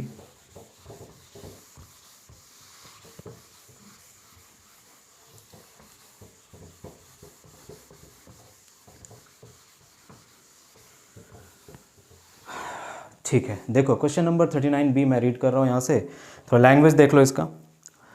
N electric heater consist of 3 similar heating elements A B and C। एक इलेक्ट्रिक हीटर है जिसमें 3 एक ही जैसा हीटिंग एलिमेंट्स है A B and C, connected as shown in the figure. Each heating element is rated as 1.2 kilowatt at 240 volt. मतलब हर एक हीटिंग डिवाइस को जब 240 वोल्ट पे रखा जाता है तो इससे पावर डिसिपेट होता है 1.2 किलोवाट। ये इसका पावर है ना, ये पावर रेटिंग है। मतलब कि जितना भी हीटिंग डिवाइसेस है A B और C, तीनों को अगर 240 वोल्ट पे रखोगे तो कितना पावर जनरेट करेगा, 1.2 किलोवाट का पावर ये तीनों जनरेट करेगा। आगे क्या है, इनका रेजिस्टेंस कांस्टेंट है, has constant resistance, full stop. S1 S2 and S3 are respective switches. S1 S2 S3 तीनों स्विचेस हैं। The circuit is connected to 240 volt supply. Calculate the resistance of one heating element. कोई एक heating element का आपको resistance find करना है। ठीक, heating element को किससे कनेक्ट किया गया है, 240 वोल्ट पे, तो पोटेंशियल दिया गया 240 वोल्ट। ठीक है, ये पोटेंशियल मत देखना, इसका देखना। ठीक है, तो हीटिंग एलिमेंट का पोटेंशियल कितना है, 240 वोल्ट। जब इसे 240 वोल्ट पे कनेक्ट किया जाता है, when it is connected to 240 volt, तो इसका पावर कितना जनरेट होता है, पावर यहाँ पे power is equal to 1.2 kilowatt. Resistance find करना है। रेजिस्टेंस फाइंड करने के लिए हम क्या करते हैं, पावर का फॉर्मूला रेजिस्टेंस वाला, power is equal to V² divided by R। यहाँ से हमें रेजिस्टेंस चाहिए तो रेजिस्टेंस के टर्म्स में फॉर्मूला को ब्रेक करेंगे, V² divided by P। V square का मतलब हो गया 240 multiplied by 240 divided by power, power kilowatt में, इसको वाट में कन्वर्ट करो, 1.2 इंटू 10 का पावर 3, ये आ जाएगा 1200 वाट। ठीक है, किलोवाट को वाट में कन्वर्ट करने के लिए 10 का पावर 3 मल्टीप्लाई करेंगे तो ये आ जाएगा 1200 वाट। ये ज़ीरो कैंसिल, 12 2 24, तो आंसर आ गया 48 ओम। हर एक डिवाइस का रेजिस्टेंस 48 ओम होगा क्योंकि सबका पावर रेटिंग सेम है, सबका रेजिस्टेंस कांस्टेंट बोला गया था, जितना रेजिस्टेंस इसका सेम रेजिस्टेंस इसका सेम रेजिस्टेंस इसका। तो क्वेश्चन नंबर 1 था calculate the resistance of one heating element, इसका रेजिस्टेंस कितना होगा 48 ओम। फर्स्ट का आंसर हो गया। सेकंड क्वेश्चन देखो, क्वेश्चन नंबर 2। क्वेश्चन नंबर 2 क्या कह रहा है हमसे, calculate the current in each resistor when only S1 and S3 are connected. S1 को और S3 को कनेक्ट कर देते हैं, S1 कनेक्ट हो गया, S3 को भी कनेक्ट कर देते हैं, S3 भी यहाँ कनेक्ट हो गया, ये हो गया S3। S1 और S3 कनेक्टेड है, S2 कनेक्टेड नहीं है मतलब इसको हटा दो, ये कनेक्टेड नहीं है मतलब इसका कोई काम नहीं, यहाँ करंट फ्लो करेगा ही नहीं, इस वाले ब्रांच में करंट नहीं फ्लो करेगा बिकॉज ये ऑफ था, ये स्विच ऑफ था, ये ऑन हो गया, ये ऑन हो गया। तो अब ये कनेक्टेड है, अब जब ये कनेक्टेड है तो क्या फाइंड करना है, करंट इन ईच रेजिस्टर, हर एक रेजिस्टर में करंट कितना कितना फ्लो करेगा वो हमें बताना है। आ जाओ देखो, सबसे पहले तो यहाँ देखो ये दोनों सीरीज़ में है, इन दोनों को पहले कैलकुलेट करेंगे, इसमें करंट कितना फ्लो कर रहा है वो कैलकुलेट करेंगे, फिर इसमें कैलकुलेट करेंगे। पहले इसको कर लेते हैं कैलकुलेट। इन दोनों का रेजिस्टेंस हमें पता है, इसका रेजिस्टेंस है 48 ओम, इसका भी रेजिस्टेंस है 48 ओम और इसका रेजिस्टेंस भी 48 ओम। फिलहाल यहाँ पे इसको देखो, ए और बी में कितना करंट गया ये पता करना है। तो सबसे पहले इन दोनों के प्लेस का नेट वैल्यू निकालो, नेट रेजिस्टेंस का वैल्यू निकाल लो। सीरीज़ में है, नेट रेजिस्टेंस क्या हो जाएगा इनका, R net for A and B, A और बी का नेट रेजिस्टेंस कितना हो जाएगा 48 + 48 मतलब n into R. Identical resistor series में होता है तो दोनों को हम ऐड कर देते हैं 48 + 48, या फिर ये वाला फॉर्मूला यूज़ कर लेते हैं 2 मल्टीप्लाइड बाई n, मतलब जितना रेजिस्टर्स है, 2 रेजिस्टर्स है, दोनों एक ही वैल्यू का है तो r इज़ 48, 8 2 16 96 ओम। ठीक है, तो दोनों रेजिस्टर्स का नेट वैल्यू 96 है, करंट फाइंड करना है। अब इसको देखो, ये जो रेजिस्टर्स ये किससे कनेक्टेड है 240 वोल्ट से, मतलब इनके बीच का पोटेंशियल डिफरेंस हमें पता है 240 वोल्ट, इन दोनों का पोटेंशियल डिफरेंस है 240 वोल्ट, इनके बीच का रेजिस्टेंस। तो अगर हम इन दोनों का इक्विवेलेंट रेजिस्टर बनाएं तो इनके प्लेस पे केवल एक रेजिस्टर लगेगा 96 ओम। ठीक है, इन दोनों के प्लेस पे केवल एक रेजिस्टर 96 ओम का, और इनका पोटेंशियल डिफरेंस यहाँ पे, इनका पोटेंशियल डिफरेंस 240 वोल्ट। वोल्टेज हमें पता है, वोल्टेज इज 240 वोल्ट और रेजिस्टेंस इज 96। करंट निकाल लो, current I is equal to V divided by R, V is 240 and resistance, net resistance क्या है दोनों के कारण 96। इसका आंसर देखो, तो इसका आंसर होगा 240/96, ये हो जाएगा 2.5 एम्पियर। मीन्स ए और बी में करंट कितना जा रहा है 2.5 एम्पियर। किसका निकाल रहे थे हम, ए और बी का, करंट गया 2.5 एम्पियर। हमसे क्या कहा था question, calculate the current in each resistor when S1 and S3, each resistor A और बी का निकल गया। अब सी का निकालते हैं, तो इसको छोड़ दो, इसको हटा दो, हम यहाँ पे करंट निकालेंगे, यहाँ कितना करंट गया, इसको हटा दो, अब इसको हटा दो यहाँ से, S1 क्लोज्ड है, S3 भी क्लोज्ड है, करंट ऐसे फ्लो करेगा, तो केवल एक रजिस्टर है यहाँ पे। So current I is equal to V divided by R, किसका रेजिस्टेंस, C का, ऑफ C। ठीक है, C का रेजिस्टेंस यहाँ पे is equal to of C, V का value 240 divided by resistance of C का रेजिस्टेंस कितना है 48, तो 240/48 आएगा 5 एम्पियर। तो ऊपर वाला जो करंट आया है, ये करंट, ये किसका है, इन ए एंड बी, मतलब ए और बी में जो यहाँ पे रेजिस्टर्स कनेक्टेड था उसमें करंट जा रहा है 2.5, हर एक रेजिस्टर में 2.5 एम्पियर का, ए में भी 2.5 एम्पियर का, बी में भी 2.5 एम्पियर का। फिर नीचे जो रेजिस्टर है सी, इसमें करंट कितना जा रहा है 5 एम्पियर का। करेक्ट। नेक्स्ट है question number 3। Question number 3, calculate the power dissipated across A when S1, S2 and S3 are connected. S1, S2, S3, यहाँ पे 3 रेजिस्टर्स है, यहाँ पे भी एक था, देखो फिर से बना रहे हैं, ये था A और ये था B। ये था B, यहाँ से एक वायर गया और यहाँ पे स्विच था, दिस वाज S2। जब S1, S2 और S3 तीनों ही कनेक्टेड है, calculate the power dissipated across A के अक्रॉस पावर कितना है, कितना पावर खर्च करेगा ये। When S1, S2 and S3 are closed, तीनों को क्लोज करेंगे, S1 बंद है, S2 को भी बंद करो, इसको भी बंद कर दो, S2 is also closed end S3 is also closed. तब जब ये सिचुएशन आएगा तो A में कितना पावर खर्च होगा ये बताना है। एक बात बताओ, अगर ये कंप्लीट सर्किट बंद हो गया तो मान लो करंट यहाँ से निकला, करंट आई, पहले ऊपर वाला सर्किट देखना ये वाला, फिर नीचे वाला देखेंगे। करंट आई यहाँ से निकला, यहाँ से करंट आई गया, फिर करंट आई यहाँ डिवाइड करेगा, कुछ करंट यहाँ चला जाएगा, कुछ करंट यहाँ चला जाएगा। तो जब करंट यहाँ जाएगा तो यहाँ जब करंट आएगा ना, यहाँ पे मान लो यहाँ करंट I1 आ रहा है, यहाँ पे करंट I1, तो ये करंट नीचे क्लोज्ड है, सर्किट नीचे क्लोज्ड है, ऊपर रेजिस्टेंस B है, तो करंट किधर जाएगा, B की तरफ जाएगा या S2 की तरफ जाएगा। करंट को अपोज करने वाला क्वांटिटी है रेजिस्टेंस, यहाँ रेजिस्टर है, रेजिस्टर करंट को अपोज करेगा तो करंट को ये पाथ ज़्यादा ईजी लगेगा चलने के लिए। इसमें नहीं जाकर के करंट किधर चला जाएगा, इधर आ जाएगा करंट I1, यहाँ से करंट I1 जा ही सकता है, करंट I1 ऐसे गया, ऐसे गया I1 इस तरह से, और वापस करंट यहाँ से चला जाएगा, मतलब यहाँ मिल करके करंट वापस से I चला जाएगा। दैट मीन्स यहाँ पे करंट फ्लो करेगा ही नहीं। क्यों नहीं करेगा, क्योंकि उसमें रेजिस्टेंस था। देखो इस सर्किट में कोई रेजिस्टेंस है नहीं। रेजिस्टेंस क्या करता है, रेजिस्टेंस करंट को अपोज करता है, तो ये रेजिस्टेंस इस करंट को अपोज करेगा, तो करंट के पास एक और ऑप्शन है कि यहाँ से भी जा सकता है करंट, और यहाँ पे कोई रेजिस्टर है ही नहीं, तो करंट वो पाथ फॉलो करेगा जिसमें रेजिस्टेंस कम है या फिर नहीं है। यहाँ रेजिस्टेंस है ही नहीं, तो करंट सीधा सीधा नीचे आ जाएगा और ऐसे चलेगा करंट, ठीक है। ऊपर करंट यहाँ पे ना जा करके करंट ऐसे चलेगा। इससे पहले वाले केसेस में क्या हुआ, सारे केसेस में हमने स्विच S2 को ऑफ रखा था, इसीलिए करंट यहाँ फ्लो कर रहा था, नीचे वाले में फ्लो नहीं कर रहा था। ये S2 क्लोज था, इसीलिए नीचे करंट जा ही नहीं रहा था। बट जैसे ही the moment you turn on the switch S2, अब करंट ऊपर फ्लो नहीं करके नीचे फ्लो करेगा, क्योंकि ऊपर वाला रेजिस्टर करंट को फ्लो करने से रोक देगा और नीचे कोई भी रेजिस्टर नहीं है, तो करंट को ये ज़्यादा आसान लगेगा कि यहाँ से चला जाएगा। करंट को, सर्किट को कंप्लीट करना है, सर्किट तो ऐसे भी कंप्लीट हो रहा है, देखो ऐसे भी करंट सर्किट कंप्लीट हो रहा है, तो करंट को ये पाथ मिलेगा चलने के लिए, ये सबसे ज़्यादा आसान पाथ है करंट के लिए। तो करंट अब ऐसे चला, मतलब इस वाले रेजिस्टर का कोई काम नहीं, करंट ऐसे चला गया, यहाँ पर से भी सर्किट क्लोज हो चुका।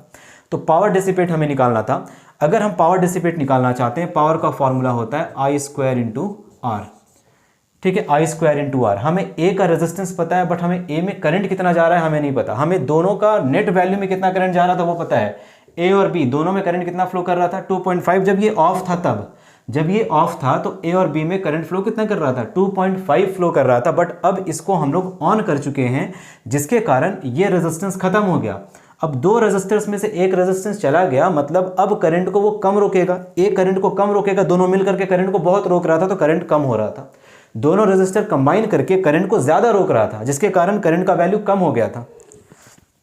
एक सेकंड, जिसके कारण करंट का वैल्यू कम हो चुका था। बट अब केवल और केवल एक रेजिस्टर है, दूसरा रेजिस्टर रहा ही नहीं करंट को रोकने के लिए, केवल एक रेजिस्टर करंट को रोक रहा है। तो अब करंट ज्यादा फ्लो करेगा ना, वहां पे करंट कम रोक रहा मतलब करंट ज्यादा फ्लो करेगा। तो यहां पे हमें निकालना पड़ेगा कि केवल और केवल A में जब S2 क्लोज हुआ तो करंट कितना गया। तो करंट निकालने के लिए हम अगेन फॉर्मूला यूज करेंगे, I = V/R। V का value 240 volt, 240 volt divided by, ये रेजिस्टर 240 वोल्ट से कनेक्टेड है, देखो 240 वोल्ट से कनेक्टेड है, और इसका रेजिस्टेंस हम निकाल चुके हैं कितना था, हर एक डिवाइस का रेजिस्टेंस हम निकाल चुके हैं 48 मतलब 240/48 इसका वैल्यू होगा 5 एम्पियर। तो करंट अभी इसमें कितना जा रहा है, 5 एम्पियर का करंट जा रहा है। पावर निकालना है, I² × R, इसमें करंट जा रहा है 5 का स्क्वायर 5 × 5, और इसका रेजिस्टेंस 48, इसका रेजिस्टेंस 48। आंसर आएगा 1200 वाट, 1200 वाट। देखो, तो ऐसे सॉल्व करेंगे। क्वेश्चन नंबर ये लास्ट वाला, ये थोड़ा सा डिफिकल्ट था, थर्ड वाला, क्योंकि इसमें कॉन्सेप्ट था। अब इसको देखो, इस थर्ड नंबर के क्वेश्चन को तुम ऐसे भी बना सकते थे। हमें इस डिवाइस का पावर रेटिंग दिया गया था, अगर हर एक डिवाइस को 240 वोल्ट पे कनेक्ट किया जाए तो वो पावर कितना जनरेट करता है, 1.2 किलोवाट पावर जनरेट करता है। अगर किसी डिवाइस को, इनमें से किसी एक डिवाइस को हम 240 पे ऑपरेट करेंगे तो पावर 1.2 किलोवाट ये जनरेट करेगा। अब यहाँ देखो, ये जो A डिवाइस है, इस डिवाइस को कितना वोल्टेज पे तुम ऑपरेट कर रहे हो, इसके अक्रॉस कितना वोल्टेज है, देखो 240 ही तो है, और 240 पे कितना पावर ये जनरेट करता है, 1.2 किलोवाट, और 1.2 किलोवाट होता है कितना है, 1200 वाट। तो डायरेक्टली आंसर 1200 वाट ऑप्शन में अगर होता एमसीक्यू में तो डायरेक्ट देख करके आंसर टिक करके आगे बढ़ सकते थे, है ना। ये हो गया कंप्लीट सॉल्यूशन। तो मेरे प्यारे बच्चों, ये था आपका सैम्पल पेपर 2025 और 26 का कंप्लीट सॉल्यूशन, जो मैंने ईमानदारी के साथ step by step, solution bye solution, concept bye concept, line by line सब कुछ आपको समझा रखा है। ठीक है, अब ये आप पे डिपेंड करता है कि आप इस लेक्चर को कितना प्यार देते हो या फिर नहीं देते हो। मैंने अपनी तरफ से पूरी तरह से ईमानदारी के साथ मेहनत करके आपको बताया, डिजिटल बोर्ड नहीं होते हुए मैंने सारे क्वेश्चन को लिख करके आपको समझाया है। ठीक है, तो अच्छे से इस क्वेश्चंस को कर लीजिए। इसके बाद हम लोग पीवाईक्यूज क्वेश्चन करेंगे। अब चैप्टर वाइज क्वेश्चंस हम नहीं करेंगे, अब हम कंप्लीट फिजिक्स के क्वेश्चंस ही करेंगे, सारे टॉपिक को लेकर के, सारे चैप्टर को लेकर के क्वेश्चंस करेंगे। तो इसी तरह पढ़ाई करते रहो। ऑल द वेरी बेस्ट आपके एग्जाम के लिए, और मेहनत करते रहो। मेहनत करोगे तो ही रिजल्ट आएगा, मेहनत नहीं करोगे रिजल्ट नहीं आएगा। लेक्चर्स को मूवी की तरह नहीं देखना है, लेक्चर्स को देखो तो पढ़ने के बेसिस पे देखो कि आप पढ़ाई कर रहे हो। आपका टारगेट होना चाहिए कि आप पढ़ने के लिए लेक्चर देख रहे हो, सीखने के लिए देख रहे हो। केवल फ़ोन ऐसे रख करके लेक्चर की तरह अगर देखोगे या फिर मूवी की तरह देखोगे तो पढ़ाई नहीं हो पाएगा। एक होता है पढ़ना, एक होता है पढ़ाई का दिखावा करना।